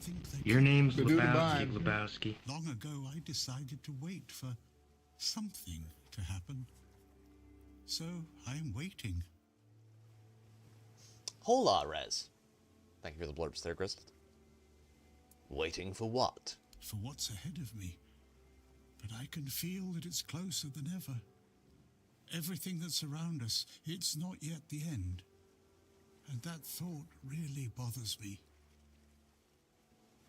Yes, I did see it got updated, and yes, I played the update, Rez, and no, I would not recommend it to anyone. Before you go, I would like to ask you one thing. Who are you? I don't know. I understand. I see you, I hear you, and I have a feeling that you will find what you're looking for. Farewell, and thank you for visiting me, my friend. You can come keep me company whenever you want. The sunsets here are beautiful. They finally added a gun to Starfield that wasn't completely cursed. So there is that. Everything else is still cursed and still lame. Here's the biggest problem with Starfield. Starfield is the only game I know of personally, I can think of, that took more than 2 decades in total to produce that still came out undercooked. Everything in that game has at its core, in many cases, the kernel of what could have been, in the hands of a better set of creatives, a good idea. Okay? But every single one of those things is not developed to the point where it would be good. The factions are all underwritten to the point that they're not interesting. You don't give a shit about any of them. The storylines are all truncated and far below the quality of what you would expect from a AAA studio, and just the gameplay in certain parts is really, really good. For example, building ships, customizing ships. The ship combat's fun. But everything around that sucks. And that's the problem with Starfield. And that's basically the problem with the new DLC. DLC is interesting in certain parts. There's new weapons they added. There's some things that are kind of sort of interesting about the new faction. But I can't bring myself to play that all the way through because everything around it just still blows ass. Did the update make the writing good, or do the Cyberpunk comparisons still hold strong? It's like Cyberpunk 2077 pre-update. Pre-Cyberpunk 2.0. It's still shit.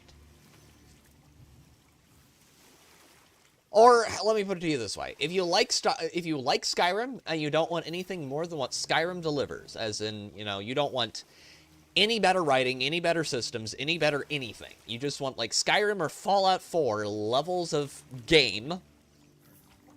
It's a good game by that standard and that metric.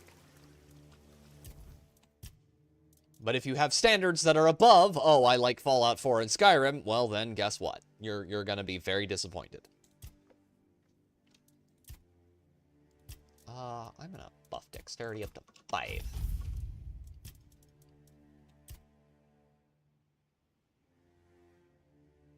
It's like Cyberpunk if Cyberpunk was ass.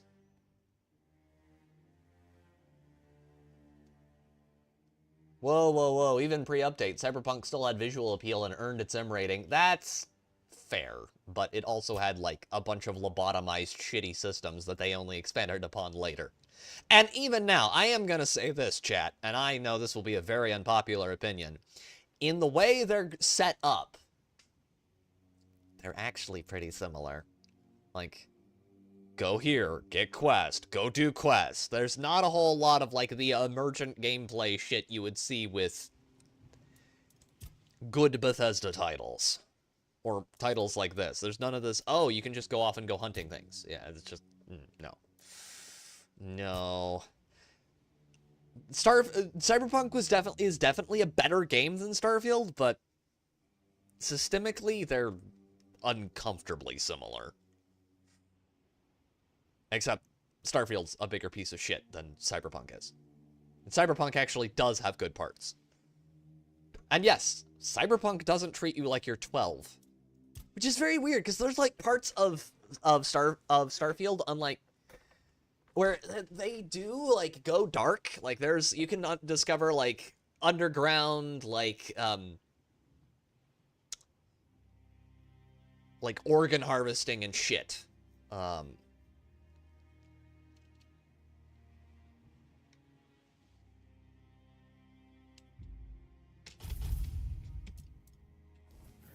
But it's just, yeah, that's just, like, there is dark stuff in Starfield, but the way it's presented, like, as in presentation, this is why presentation is so important in games. The way it's presented to you is sanitized and corporate. The Mox Club has more visual appeal than that one building in Starfield. In that one building than Starfield has in its whole game. I would agree with that. Well, the thing is, like, there's parts of Starfield, like when I was doing what I could with the new DLC, where I went out on a random planet and I found this research station where they were fucking around with these weird, like, red crystals they found. And there was, like, this underground thing where it had made the wildlife, like, go berserk and crazy and insane. And it was just, it looked like the inside of the alien nest. That was very, like, it was cool. It was cool. But to find that will take you a ton of time. There's some stuff that in Starfield that is fairly evocative and interesting. Like, the temples are somewhat interesting. They're not to the level, I would say, of the Mox Club. Then again, I don't find a lot of Cyberpunk's visual direction terribly interesting, so I'm probably not the best person to talk about this, because it doesn't appeal to me as much. But then again, neither does what Starfield's doing. Like, so Starfield's trying to do, like, it's trying to be corporate and utilitarian, and I just find that fucking boring as shit. Like, I would rather go watch paint dry than experience too much more of Starfield's, like, visual design. It's not cool. Was this gong already here in your time? Perhaps. I cannot say for certain. My memory remains too clouded. It seems familiar. I do not feel my soul bound to it. But I know our path shall lead us here, one way or another. Something lingers beyond this gate. Something ancient. That much I know. We'll find the truth soon enough.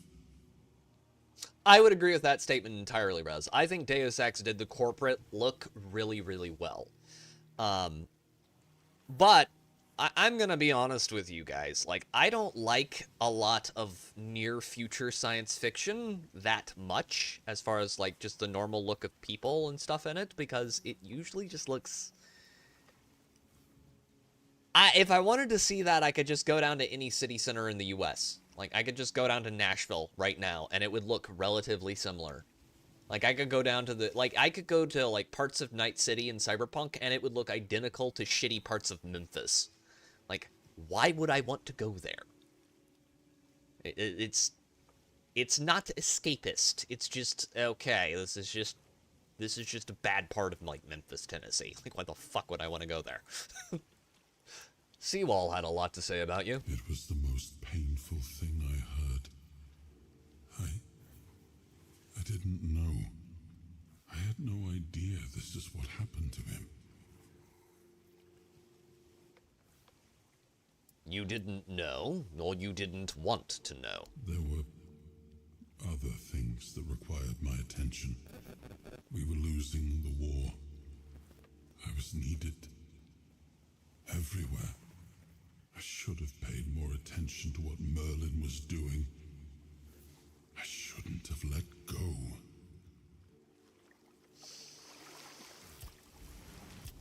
And there's other things that bother me.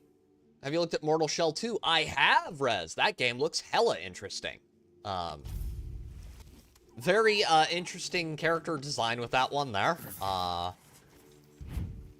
I know some people who'll be very happy about that.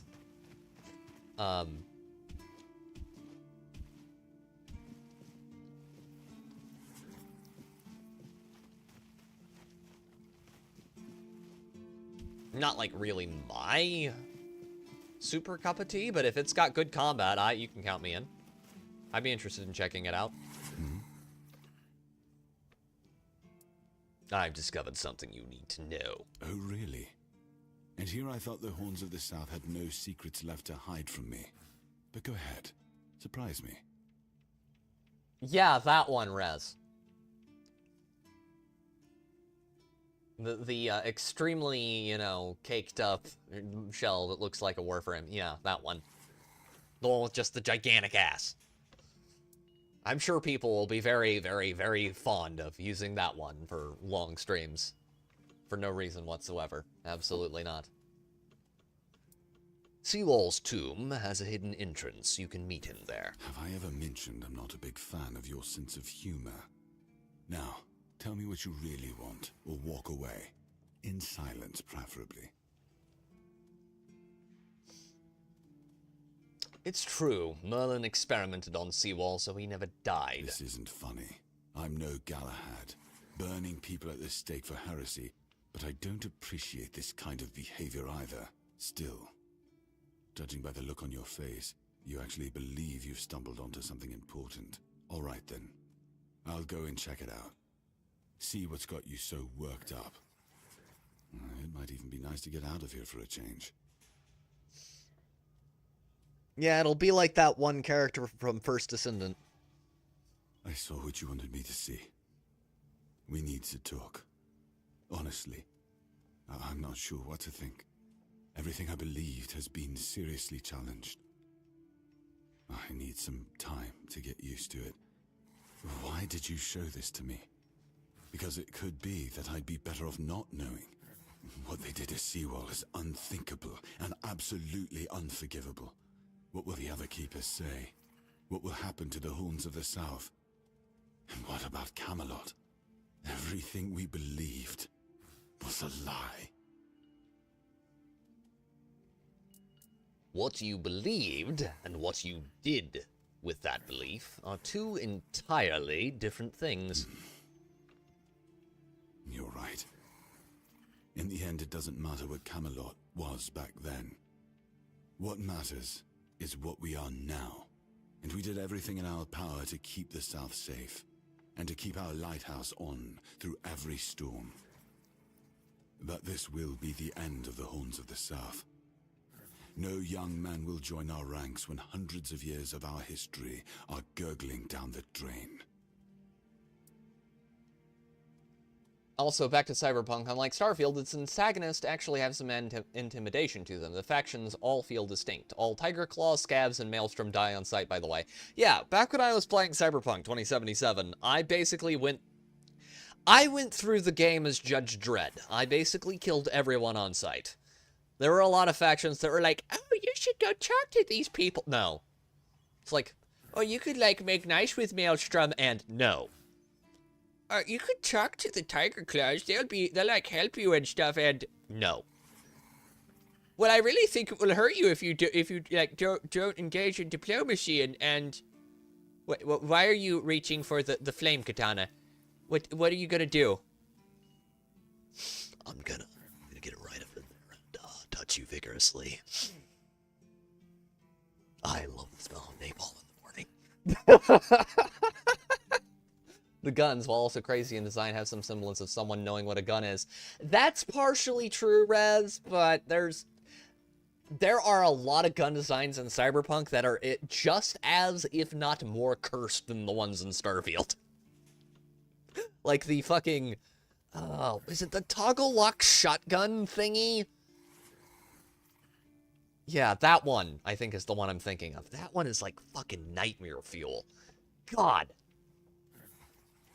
What the fuck were they thinking?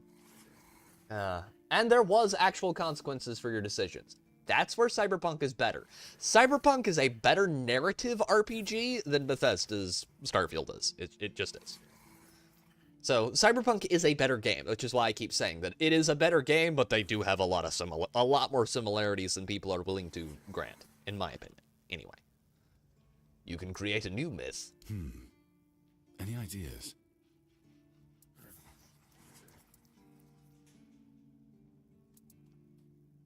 You're the ones who found a way to forge peace with the tribes. Nobody believed that was possible. It sounds better than the alternative. That we're a bunch of fools believing in children's fables of knightly honor, valor, and purity. And we'll have to give everyone some hope to cling to after the truth about Seawall comes out. All right. I assume Brandon put you up to this, so you can go and congratulate him. He won. I'll support this case, if only for the safety and well-being of our boys. I don't have to like it one bit, but I can try to make it easier for the garrison. Also, no Reddit, actually dialogue for V when you talk. Okay, I'm gonna... There's no, like... Okay, look, there is some. It's very rare, and you actually have to be playing to look for it. It's like when people are like, oh my god, like, Baldur's Gate 3 is, like, super Tumblr-y. It's like, only if you play it like fucking Tumblrina. If you try and play it like Tumblrina, you can get Tumblrina responses, and you can get your character to say Tumblr shit. But as a rule, no. If you play it straight and you're not playing like an abject Pegaloon, no. There is no dialogue, as a rule. There is some very cringe dialogue with fucking Johnny Silverhand. Look, man, they made me care for a vending machine. God, yeah. I think I know what you're referring to. Is that the one with, what's his nuts? The fucking cabbie. The intelligent cab. Yeah, that one's... Damn, son. Also, I'm just gonna be real with you guys. If I have to pick between, like, protagonist in my head, I'm picking Arthur over Johnny Silverhand, because Arthur actually only talks when I want him to. In other cases, he shuts the fuck up. And he doesn't do, like, really cringe shit, like being like, oh yeah, I'm just gonna, like, recite Raymond Chandler to you really badly. God, that quest was cringe. Ah, you're back. So, what news do you bring? Did you talk to Fergus? I did. Fergus saw Seawall's tomb. He seems pretty shaken. Good. Just as I expected. I do feel for the boy. He really loved Camelot. Probably the last truly loyal keeper. But he had to know the truth. I knew his honor wouldn't let him hide it from the others in the horns. Nicely done. And what now? Now, I'll get one eye. And together we'll go to the horns with the good news. Not everyone will be happy about it. Well, that's for me to deal with. Those who don't support us will be released from their oath, and I'll ensure they're safe until they leave the south. After that, whatever they choose to do is up to them. Let's go. Before we do that, in defense of Johnny somewhat, he knows he's a bastard, and when you do befriend him, he frets over himself and chills the hell out. Yeah, to an extent. Doesn't excuse his Reddit atheist anti-corpo rants, but still. He's just a completely unlikable... For the first, like, quarter of your time with him, he's a completely unlikable fucking sociopath. To the point I'm just like, no, actually, I'd be okay with killing you. Like, completely fine putting a fucking bullet to your forehead. That'd be fine. He's not a likable character in any way, shape, or form. He and I occasionally agreed on things, but most of the time it's just like, nah, I'd rather just fucking kill you. Today marks a new chapter in the history of the Horns of the South. Today, we put an end to fear and poverty. Got the fucking Grindylows up there. I understand your pain. I know you feel helpless us in the face of the looming terror of the weirdness. Camelot has abandoned us, brothers. For years, they've given us no aid. All they do is take our resources, send us to senseless slaughter, and keep us in the dark. Camelot doesn't see us as equals. They've forgotten Seawall Firstfoot's legacy and the promise King Arthur made to us. We were meant to stand as equals. We were meant to be just as powerful as them. And all this time, do you know what they've done to the founder of the Horns of the South? For over 600 years, Seawall has been alive, forgotten by King Arthur and all of Camelot. You don't have to take my word for it. Seawall's tomb is open. Go and see for yourselves. I say, enough. Enough of being fed a rotten myth that turned out to be one great lie. We swore loyalty to the torturers of one of the noblest knights to ever walk Avalon. I say, enough. We will no longer honour an oath made to dishonourable people. We won't let ourselves be exploited any longer.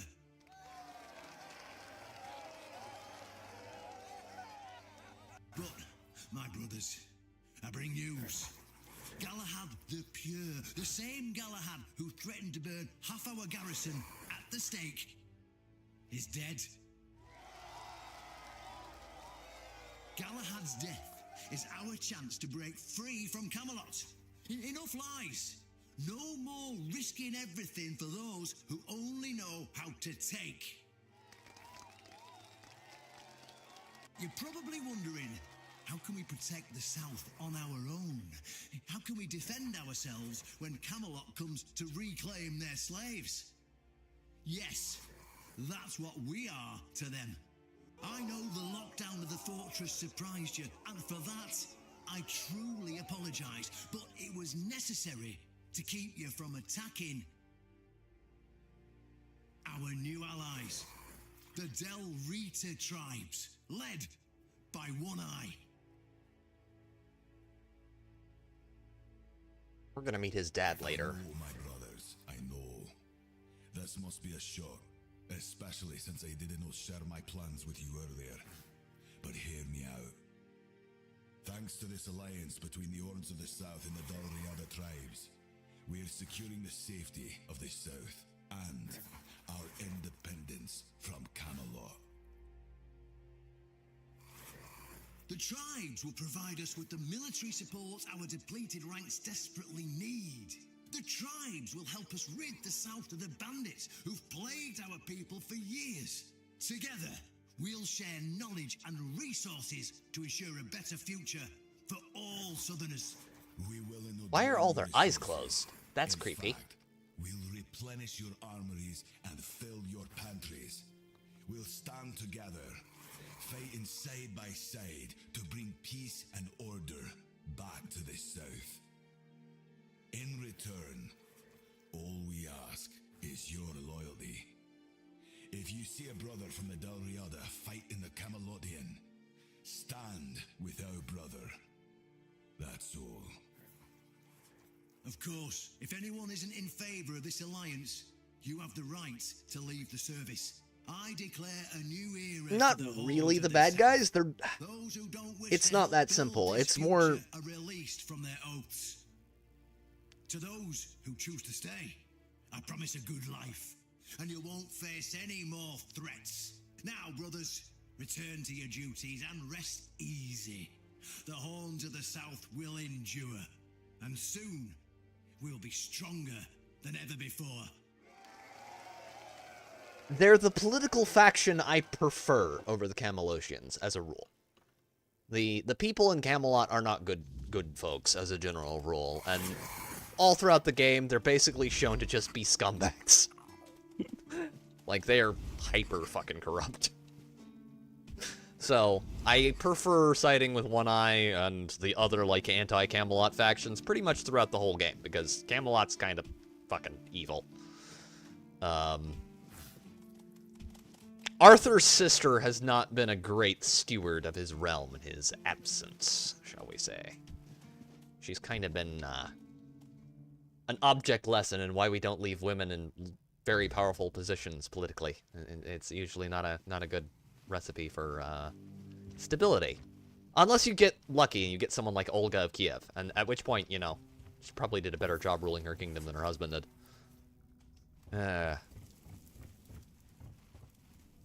Brandon, I've done everything you asked of me. My turn. An honest matter. What do you need? I'm here for Excalibur, and I want to become a keeper. Oh, normally that wouldn't be a problem. I'd have appointed you on the spot. But a tragic accident has happened, and without a living Galahad, there's nothing I can do. You could still help around the keep, without becoming a keeper. The only way I can think of is conducting an ancient ritual, but it might be a bit risky. What do you mean? You see, there are many different legends. According to one of them, there are a few places on Avalon where you can prove yourself worthy, whatever that means. And one of those places, as you can probably guess, is nearby. Have you seen the old gong in the sunken village? Well, many years ago, when people still went to the woods for a shit instead of using a privy, it was part of a certain ritual. Only the people who passed the ritual could become keepers. And what does this ritual involve? Well, none of the living keepers were recruited that way, so we don't really know what happens during the ritual.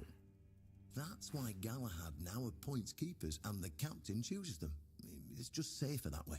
I only know that you need to sound the gong and then lie down to sleep at its base. If you wake up, I mean, when you wake up again in the morning, you'll know you've been deemed worthy.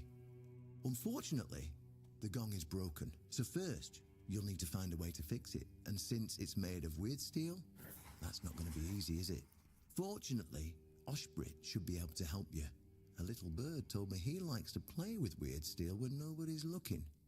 Just tell him I sent you, and he won't give you any trouble. Go. Remember in Fable 3 when you realized your brother was being a bastard because of the coming darkness, or the Templars from Assassin's Creed weren't so black and white when Ubisoft still cared about writing? Yes. God. I still remember the plot twist at the end of Assassin's Creed 1. That was great. Why? Why did you not make me mindless like the others? Because too much of what you are and what you do were tied up together. To deprive myself of one would deprive me of the other.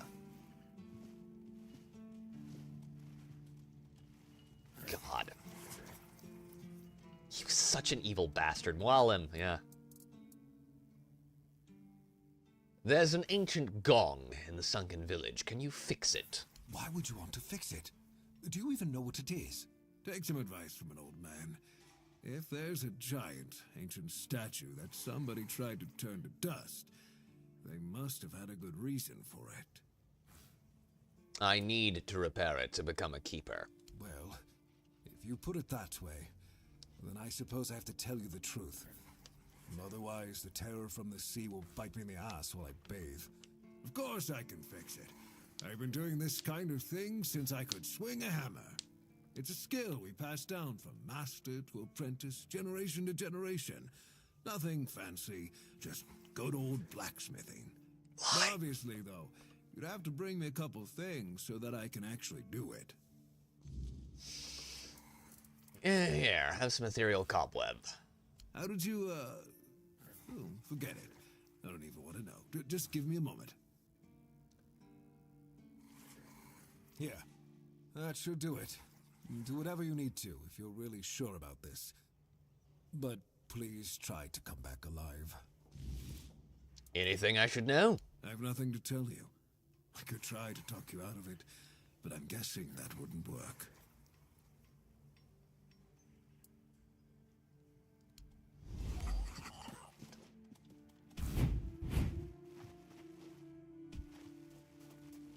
I actually felt bad about killing a few of the Knights Templar characters, but most of them were evil bastards, so they did need to die. God, the one with the probably the most memorable mission for me in like the entire the two most memorable missions for me. The most memorable mission has to be with the one with the fucking Hospitaller.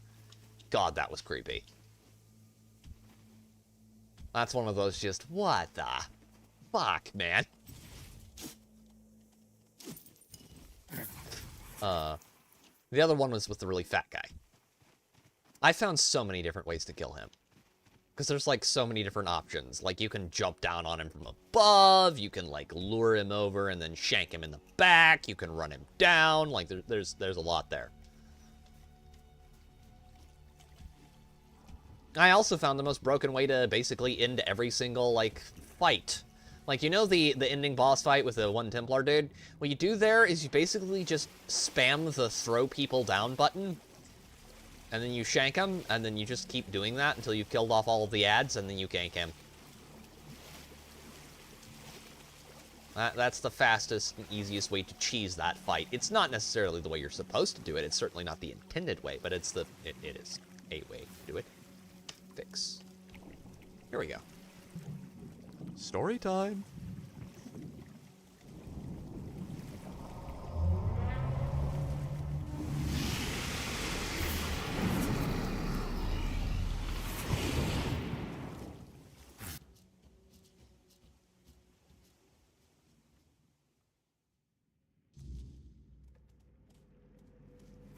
And here's the big man himself.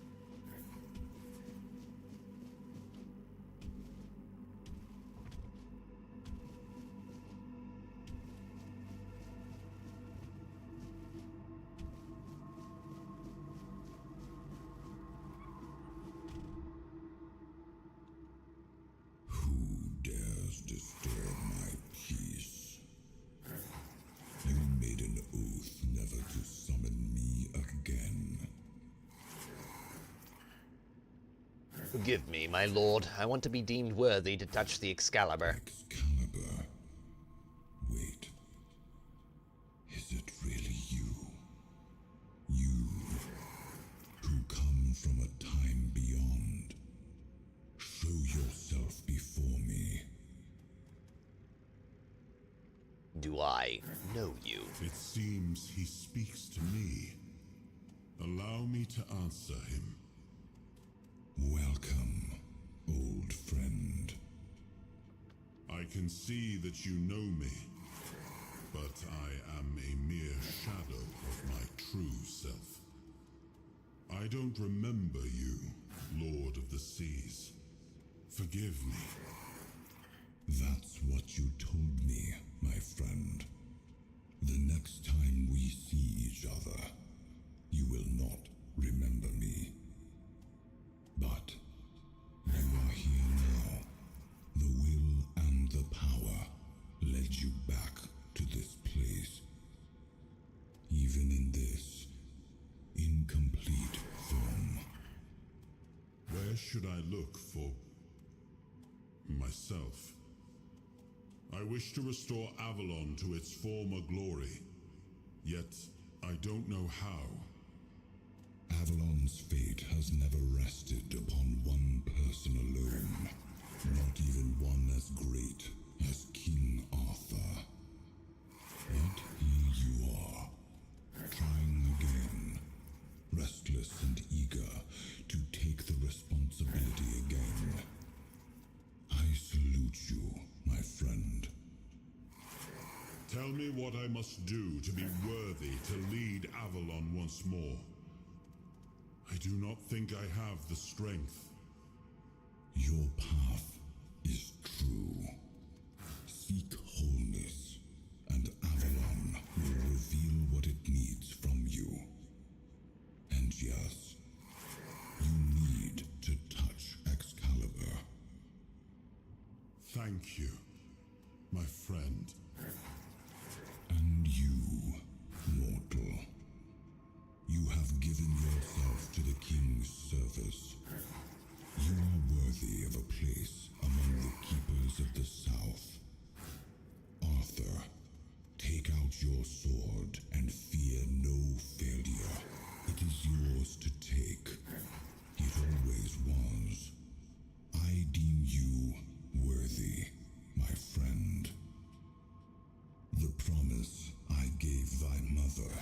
is fulfilled, and thus our pact is ended. You know where to look for your soul. Trust yourself. And when you reach your journey's end, I trust you will make the right choice.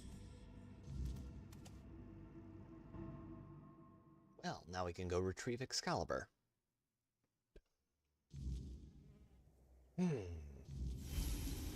I am gonna do a thing.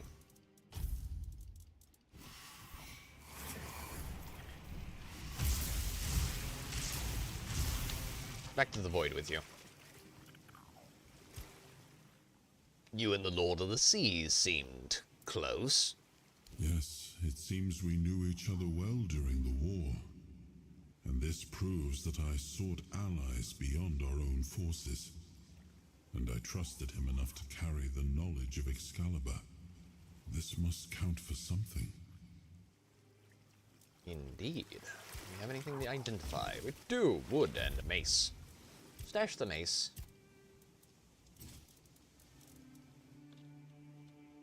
Okay, fast travel back to the Horns. Alright. Yeah, I prefer the Keepers of the Horns of the South over the Camelosians, as a rule. I tend to prefer the Dalrita over the Camelosians as well, because the Camelosians, like, I wish they'd done kind of more to make them more likable, but honestly, from what I've seen, they're just kind of assholes.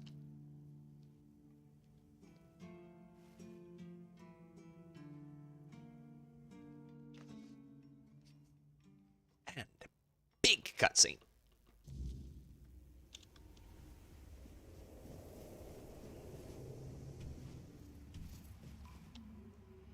I am his will, the fire that bends the world to his command. Bind the soul to the stone. I am the blade that shapes kings and shatters tyrants.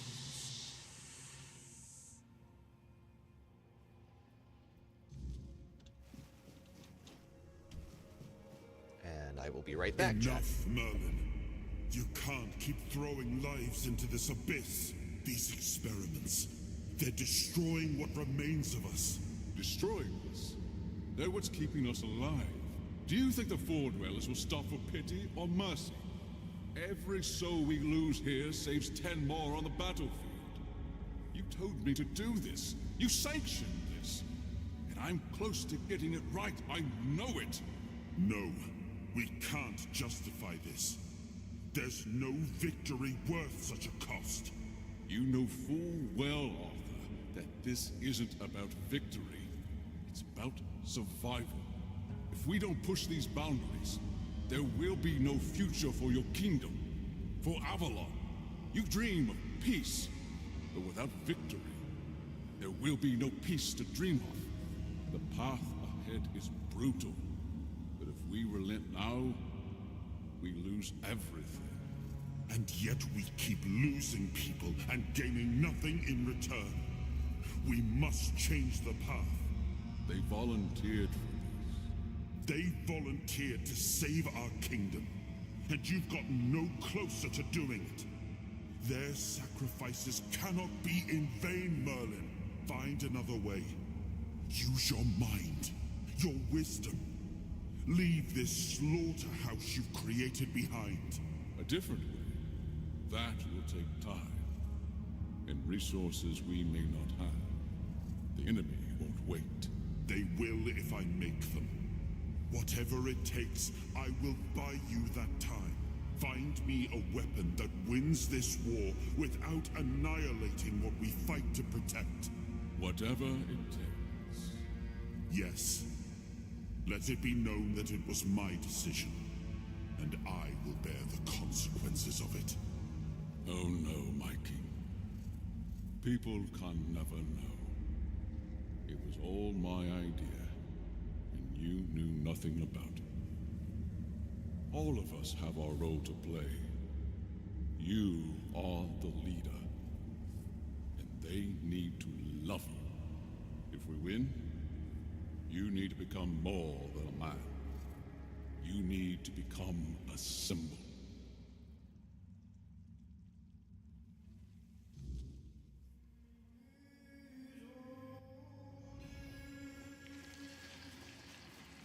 All right.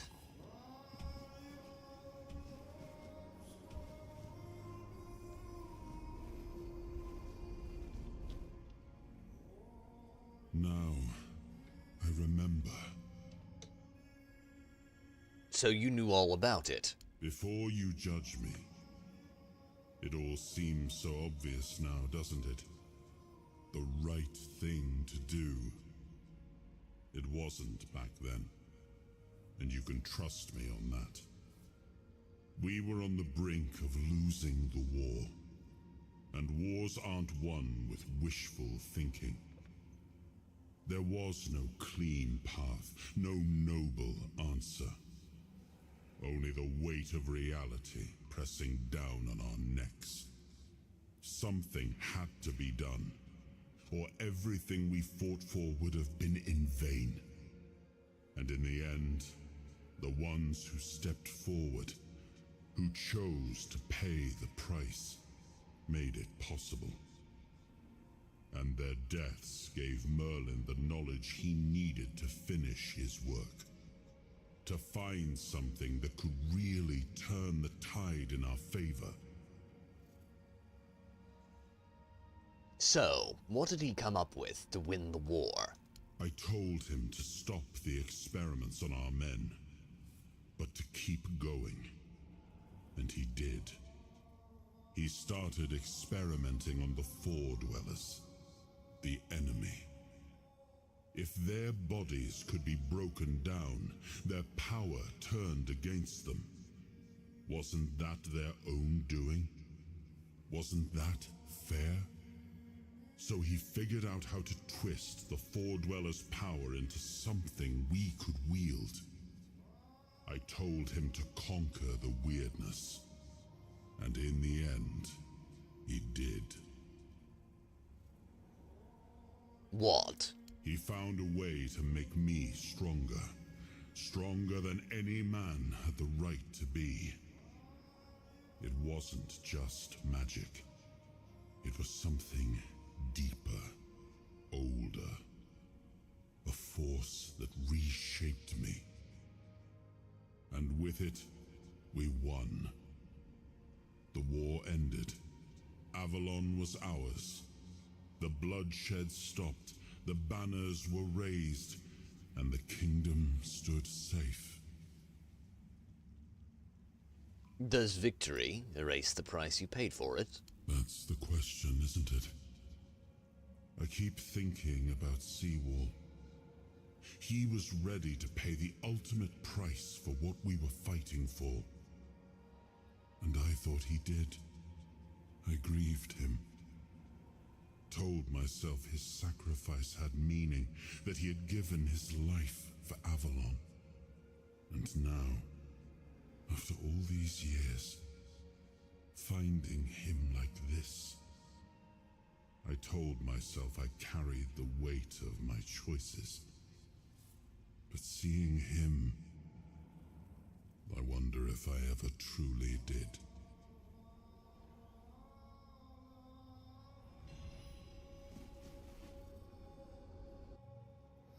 Right. Let's head north. The first leg of the journey is mostly done. I will need to go have a chat with some people. You've got that look again, like you've seen something you wish you hadn't. Another piece of the king's soul reclaimed, right? What did it show you this time? Merlin and Arthur talking about ancient experiments. Merlin. Merlin and his obsession with the weirdness. The king thought it could save us. Merlin thought it could be controlled. Together, they were willing to tear the world apart to win. You know more than you're letting on. Can you start making sense? I was a prototype for Merlin's latest idea. Immortality. Me and Sewell, the king's loyal pawns. Used and discarded when they found a better way. When they decided to go even deeper into their madness and turn our king into a monster. Did Arthur know what was happening? Even if he didn't, he should have. He was desperate to win, and desperation doesn't leave room for conscience. Every scream, every scar, even if he didn't see it, he allowed it. That's as good as approving it.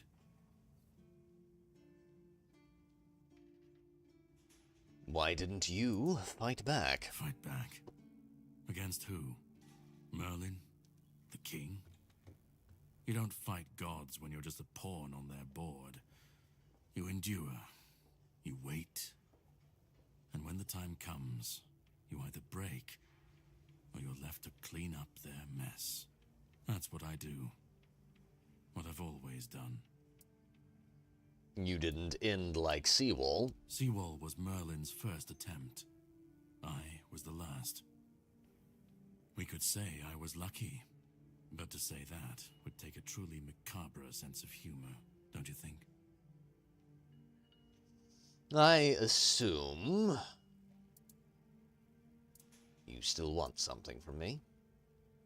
You've seen what they did, what he did. And that's not the end of the story. It's not the extent of their sins. Find the pieces of his soul. Put him back together, if that's what it takes. And then we, or I alone, if you decide to defy me, can end the cycle. Either way, we will get to his resurrection. I've seen it too many times to believe the cycle will be broken before it happens. But know this, once he's whole, Arthur's power, his mistakes, and his madness will all return. And when that moment comes, I'll be there. Whether to stand with you, or step over you. The choice is yours. Just remember that when that happens, and you stand by his side, there won't be room for both of you.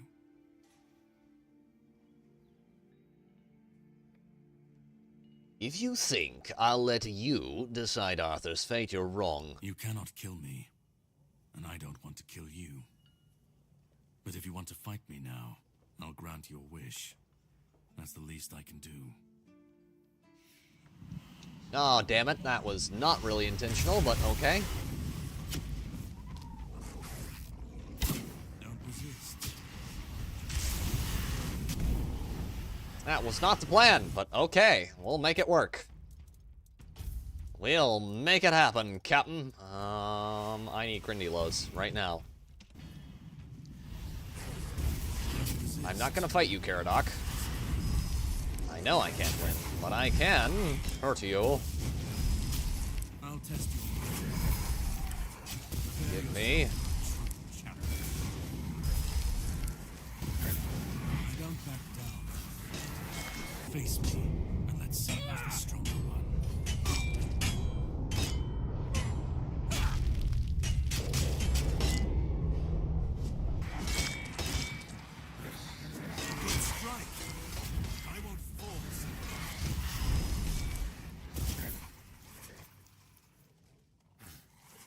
Is he gone? All right.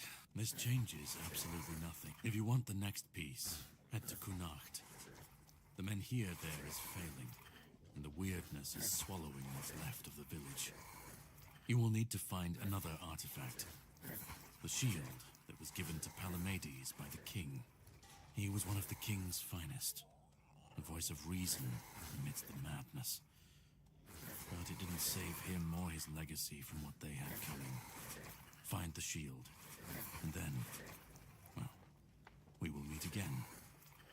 We'll see if your perspective changes. Doubtful. Right, so there's actually two things we need to yet do, which means this is what we'll be doing for the rest of the night, probably. I have to go have a chat with Lancelot of the Lake. Lancelot, who is an entirely French fabrication. He does not exist in the older versions of Arthurian legends. Like, at all.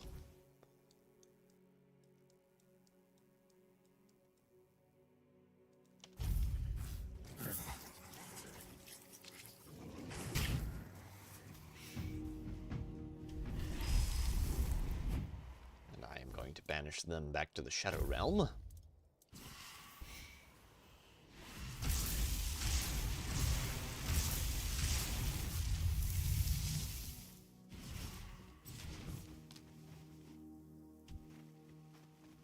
Literally made up by a French dude who wanted to cuck King Arthur, which is very petty, but also a very French thing to do.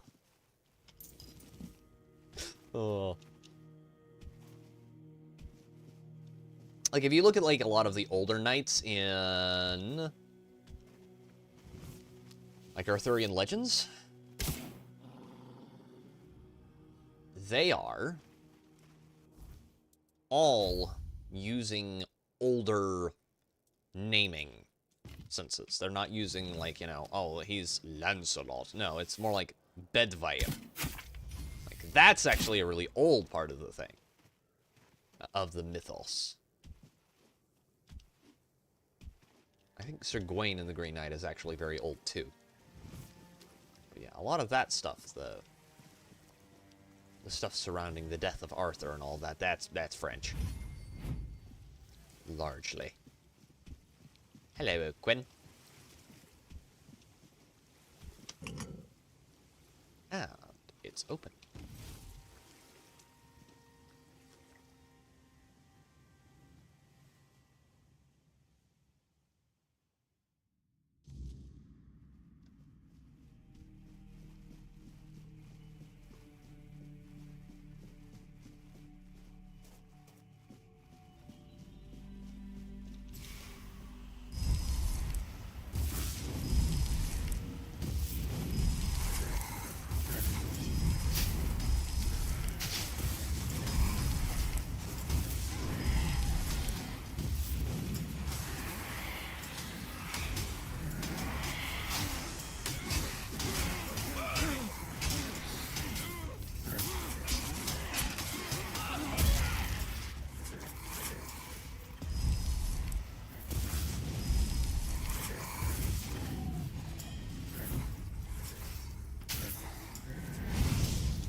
Ghosts cleared. Do I have a pickaxe on me? I need a pickaxe. I'm gonna have to go back outside. Damn it! How did I end up in here again? Okay, 1 second, chat. Hold up. Gotta go get a pickaxe. I need to be able to mine through walls. God, I love how they do the ceilings in here. It's so good.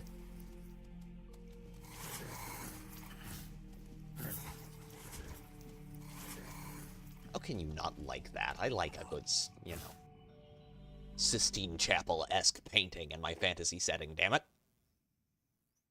It looks awesome.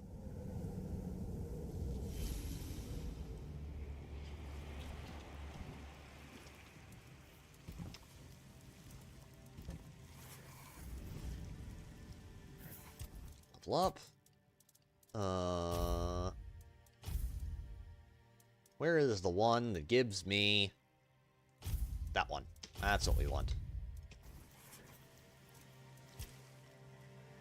Why did you leave Excalibur at the Horns of the South? It was supposed to be a reminder. The sword was never just steel. It was a symbol of what we stood for.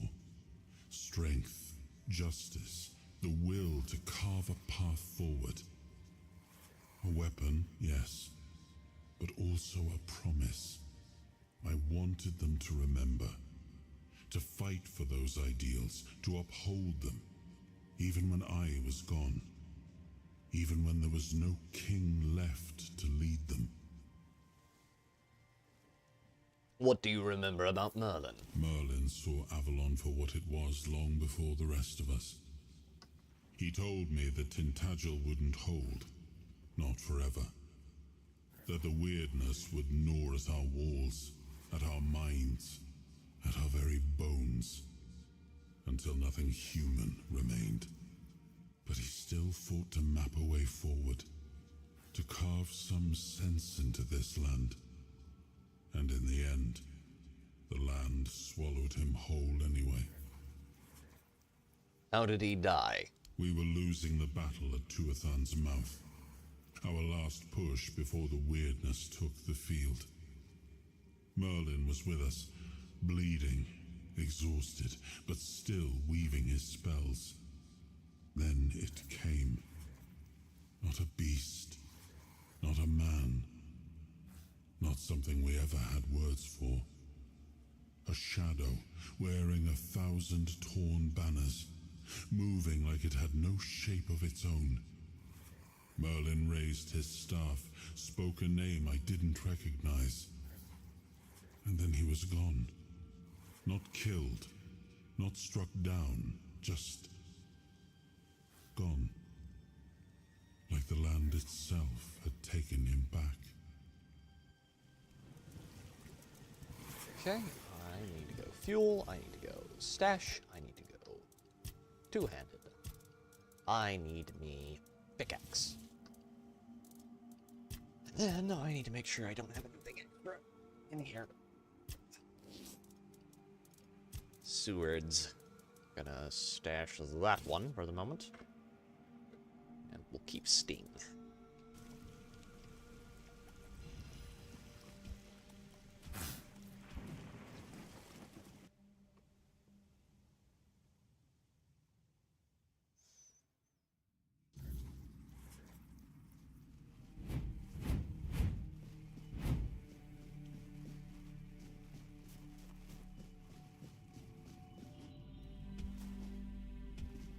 Let's get that wall open.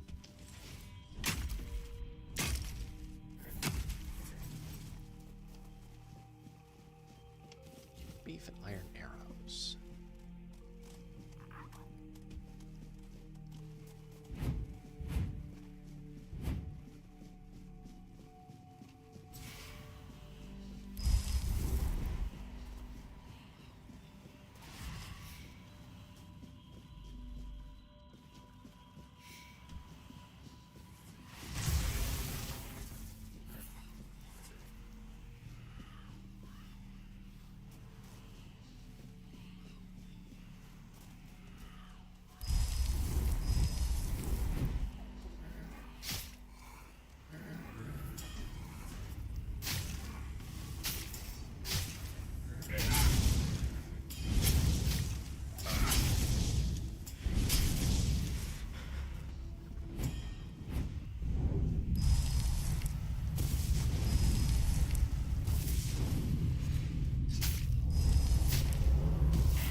Damn it. Alright, let's try that again.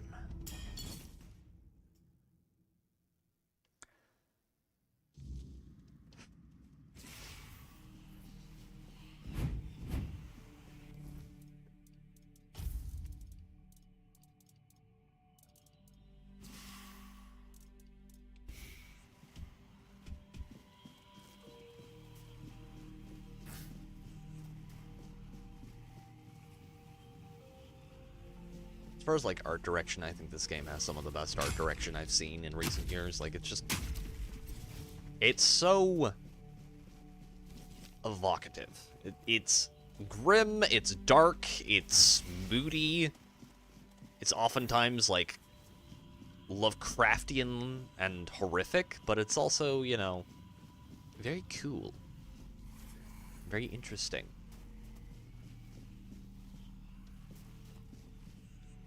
There's a lot to it. A lot to sink your teeth into, so to speak.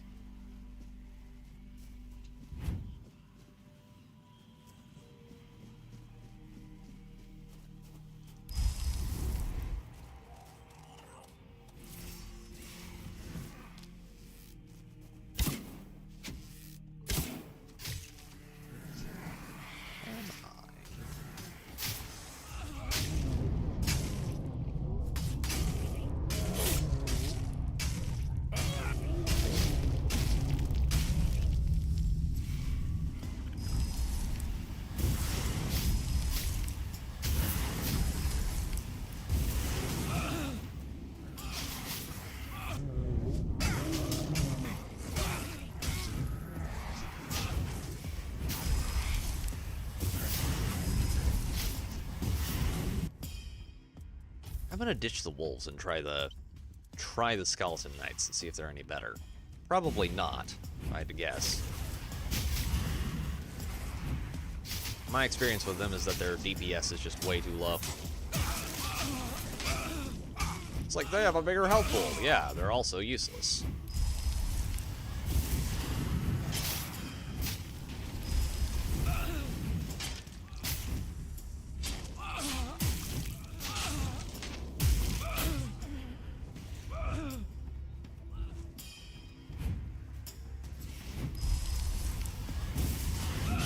Aww. Closer. A lot closer.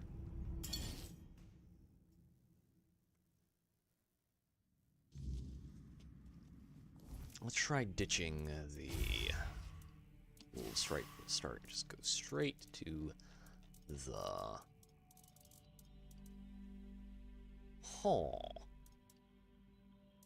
To get my spirituality up to where I can start casting the really good spells.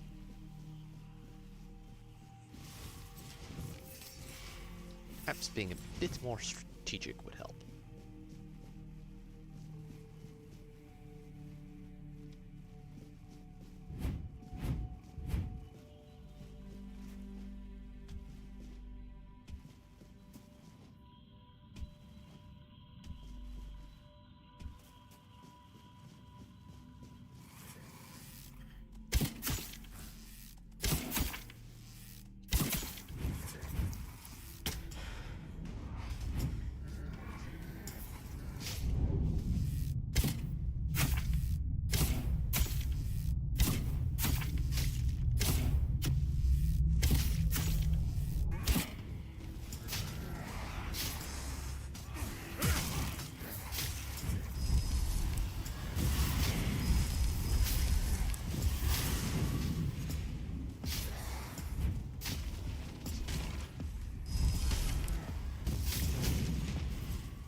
Stuff there.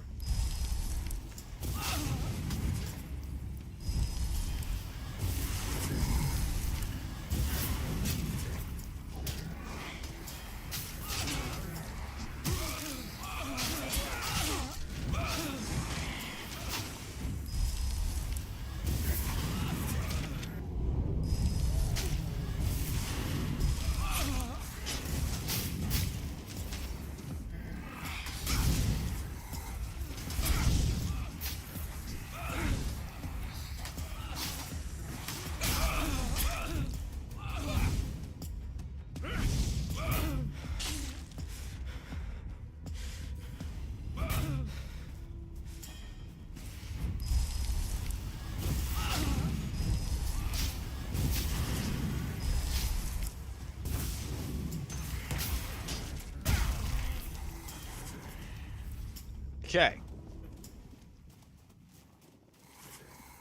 Destroyed. Alright then.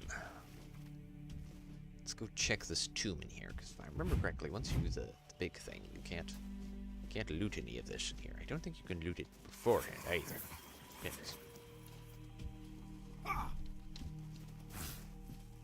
memory is a bit sketchy sometimes. That's it. Let's go have a chat with old Lancelot. Here lies Lancelot the Mad, driven into madness by the foulest curse. He found peace at last by the hand of his brothers. May his soul know torment no longer. Here lies Lancelot the Pale, who spent his youth among the Pictish tribes and brought us glimpses of their mysterious ways. Glory to his name, honor to his memory. Here lies Lancelot the Fair, beloved by the court. His presence within the halls made them all the brighter. Glory to his name, honor to his memory. Here lies Lancelot the Pious, who gave himself to the All-Mother, aiding her priestesses in their work among the common folk. Here lies Lancelot of the Lake. My hands were made to serve the king, not rot in idleness. This emptiness, I cannot bear it. I threw myself into nothing, and nothing is what I became. Nothing without my king. Nothing without my blade.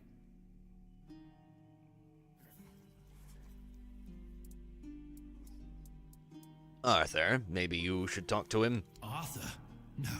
No, please. He cannot see me like this. He mustn't be made to look at me.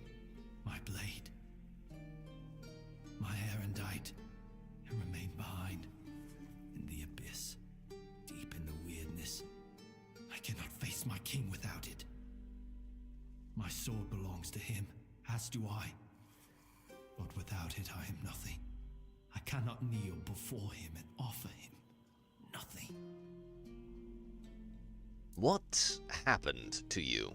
I died a traitor's death, trampled and torn apart. Fitting. So very fitting. I thought that would be enough. But I failed him in life. How could one measly death be my absolution? I couldn't. I can't. I clawed my way out of the abyss, but came back empty-handed. Sir Lancelot? No. Don't speak that name. It's a traitor's name, hateful and vile. Let it be cursed. Let it be forgotten. I should have...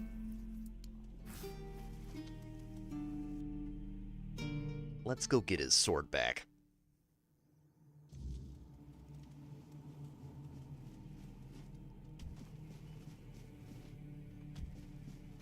He deserves that much, at least.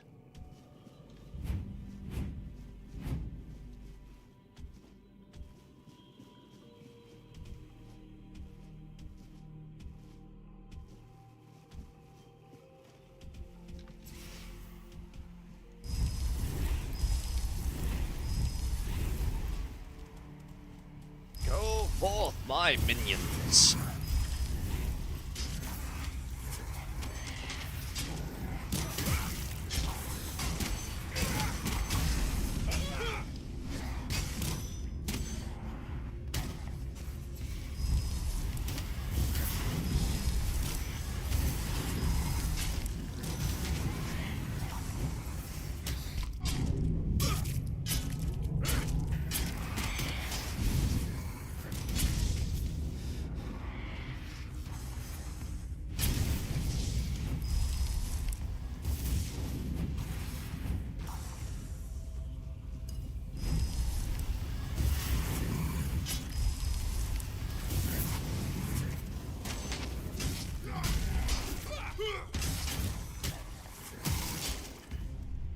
I will say,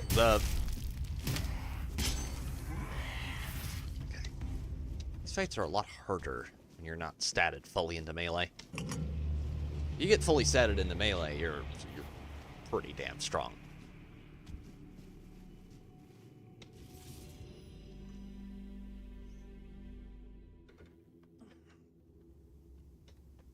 Like, you just become full-on Giga Chad.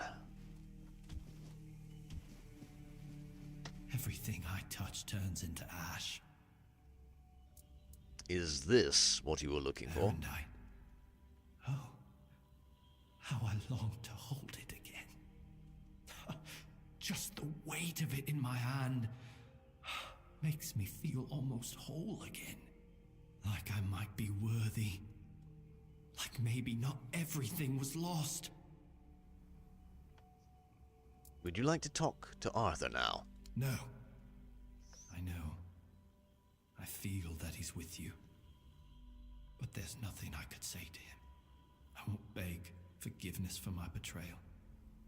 I don't even know what I fear more. His mercy or his scorn. Please, as his closest confidant, take my blade. And I beg you, let me serve you and Arthur on your journey. Let me prove my devotion, my remorse, not with words, but with deeds. Let me earn his trust again.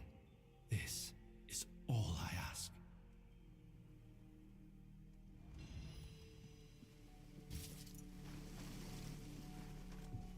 And we get one of the coolest armor sets in the game.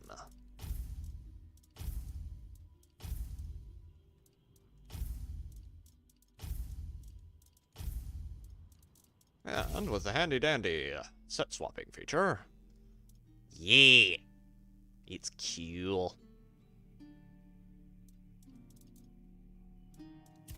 If you want to go like total cannon accuracy, you'll take Erendite along with you. It just looks so cool. Sadly, I don't have the stats to use it, but God! Look at that armor set.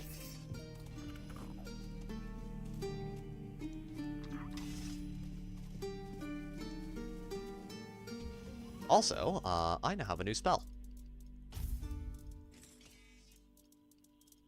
Which lets me do... Wait, do I have the new spell yet? I think I have it. No, I don't. Oh, shit.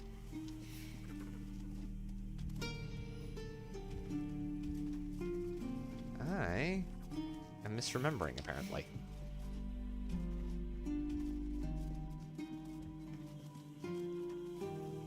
I could have sworn...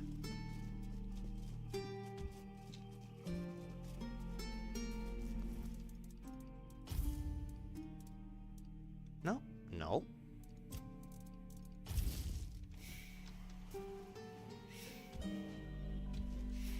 I remembered wrong. Maybe we only get it once we leave.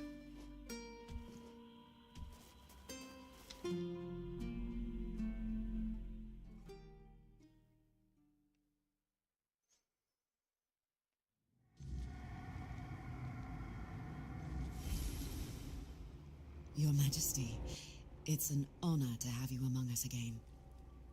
Thank you for helping me find my way back to your knight. I regret not doing a better job of guarding him. Sir Lancelot Shade has joined us. Is there something you wanted as well? What is King Arthur without his faithful knights? Merely half a legend, if not less. They thrive by his side, and he thrives by theirs. And Avalon's foundations only grow stronger because of it. Sir Lancelot carries centuries of grief, and only serving his king once more can ease it. Tell me about other tombs. I appreciate your eagerness, but let's not get ahead of ourselves. The other tombs are scattered across Avalon, hidden and sealed, waiting for the one who can call the knights back. Let your soul guide you. Find them, and I will find you. How do you know Arthur's with me? I'm a Pict. I can sense the wordness and the spirits within it. I knew you weren't alone when I saw you emerge. The soul you carry, however weak it may appear, is deeply connected to the wordness, and to Avalon itself. Souls like that are rare. Besides, only the one who wields the power of Excalibur within could open this tomb, and that is rarer still. Who are you? My name is Fianola. I am here on behalf of the Royal Geographers. I was sent to do, well, quite a lot of work, actually. And as useful as it would be, the wordness never blessed me with an extra set of hands. Say, traveler, how would you feel about joining the oldest, most prestigious guild in Avalon? Oh, count me in. Good, because you've already started. You found what was lost, and opened a new path. What better way to prove yourself as a true geographer in the making? What do the Royal Geographers have to do with the Knights of the Round Table? Everything. Our most important mission is preservation of Avalon and the pillars it was built on. We were sworn to protect the tombs of the first knights, but they were lost to us. There were rumors that the tombs were sealed, and only King Arthur could open them. Turns out, the rumor was true after all. About your guild. If you're so prestigious, how come I've never heard of it? Yet you use our maps, don't you? Our work is vital, but often unseen. For centuries we've roamed this island, charting its every corner and noting the dangers that unsuspecting travelers might face. You should be more appreciative, you know. The guild accepted a Pict among its ranks. Why wouldn't they? My kin are familiar with the wordness in a way others can't be. With the fog thickening, we can reach places that have become inaccessible to most. After so many centuries, is there anything left to explore on Avalon? Avalon's nature is ever-shifting, ever-changing. The wordness transforms not only living beings, but the land itself. Some places become unreachable, while others that appear are new to us. And there are those that have been forgotten, waiting to be rediscovered and brought into the light.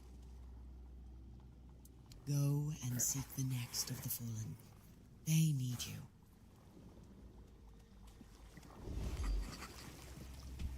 Let's see. Do I have summon bag equipment? Spells. I don't have a summon Sir Lancelot thing. Bam. Talk. About the tomb of Lancelot. Oh, Lancelot.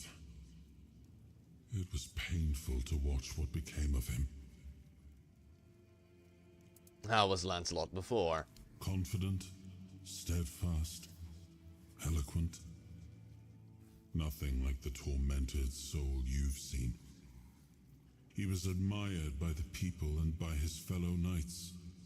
He had quite the following, though he never seemed to care for it. Only later did I realize how wrong I had been. He was also much sought after.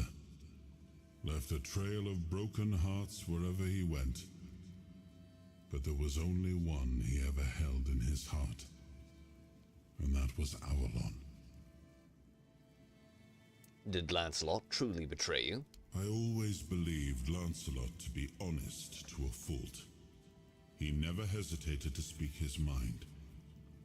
And I valued that in him as much as his loyalty. I trusted him completely. And I thought his faith in me, in my vision for Avalon, was just as strong. But it wasn't.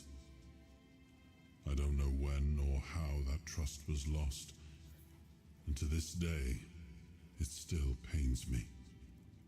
But know this, even in betrayal, Lancelot never sought to serve himself. He was a good man. Yet even the best of men can falter and lose their way. Will you forgive him? I forgave him long ago. What saddens me is that he still cannot forgive himself. But I understand why. The rebellion he led hurt not only me, it wounded all of Avalon. And Lancelot always hated senseless bloodshed. To be the cause of so much suffering, perhaps fighting by our side will finally bring him peace. I'm pretty sure I was supposed to get a spell here, but I don't think I did.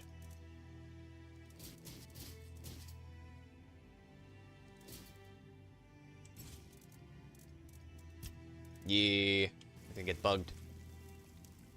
Well, that's gay.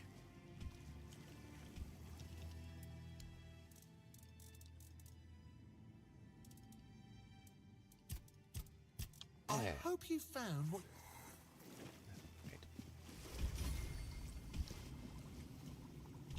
Actually, you know what, ladies and gentlemen? We will finish this up later. To be continued at some future date. But yeah, for now, ladies and gentlemen, I am going to sign off. It is late, and I have things I need to do outside of stream, sadly. So, I will see you all on Saturday for certain, and probably before then with an audiobook, but we'll see. We'll see. Until then, ladies and gentlemen, good night. I hope you all have an excellent rest of your evening.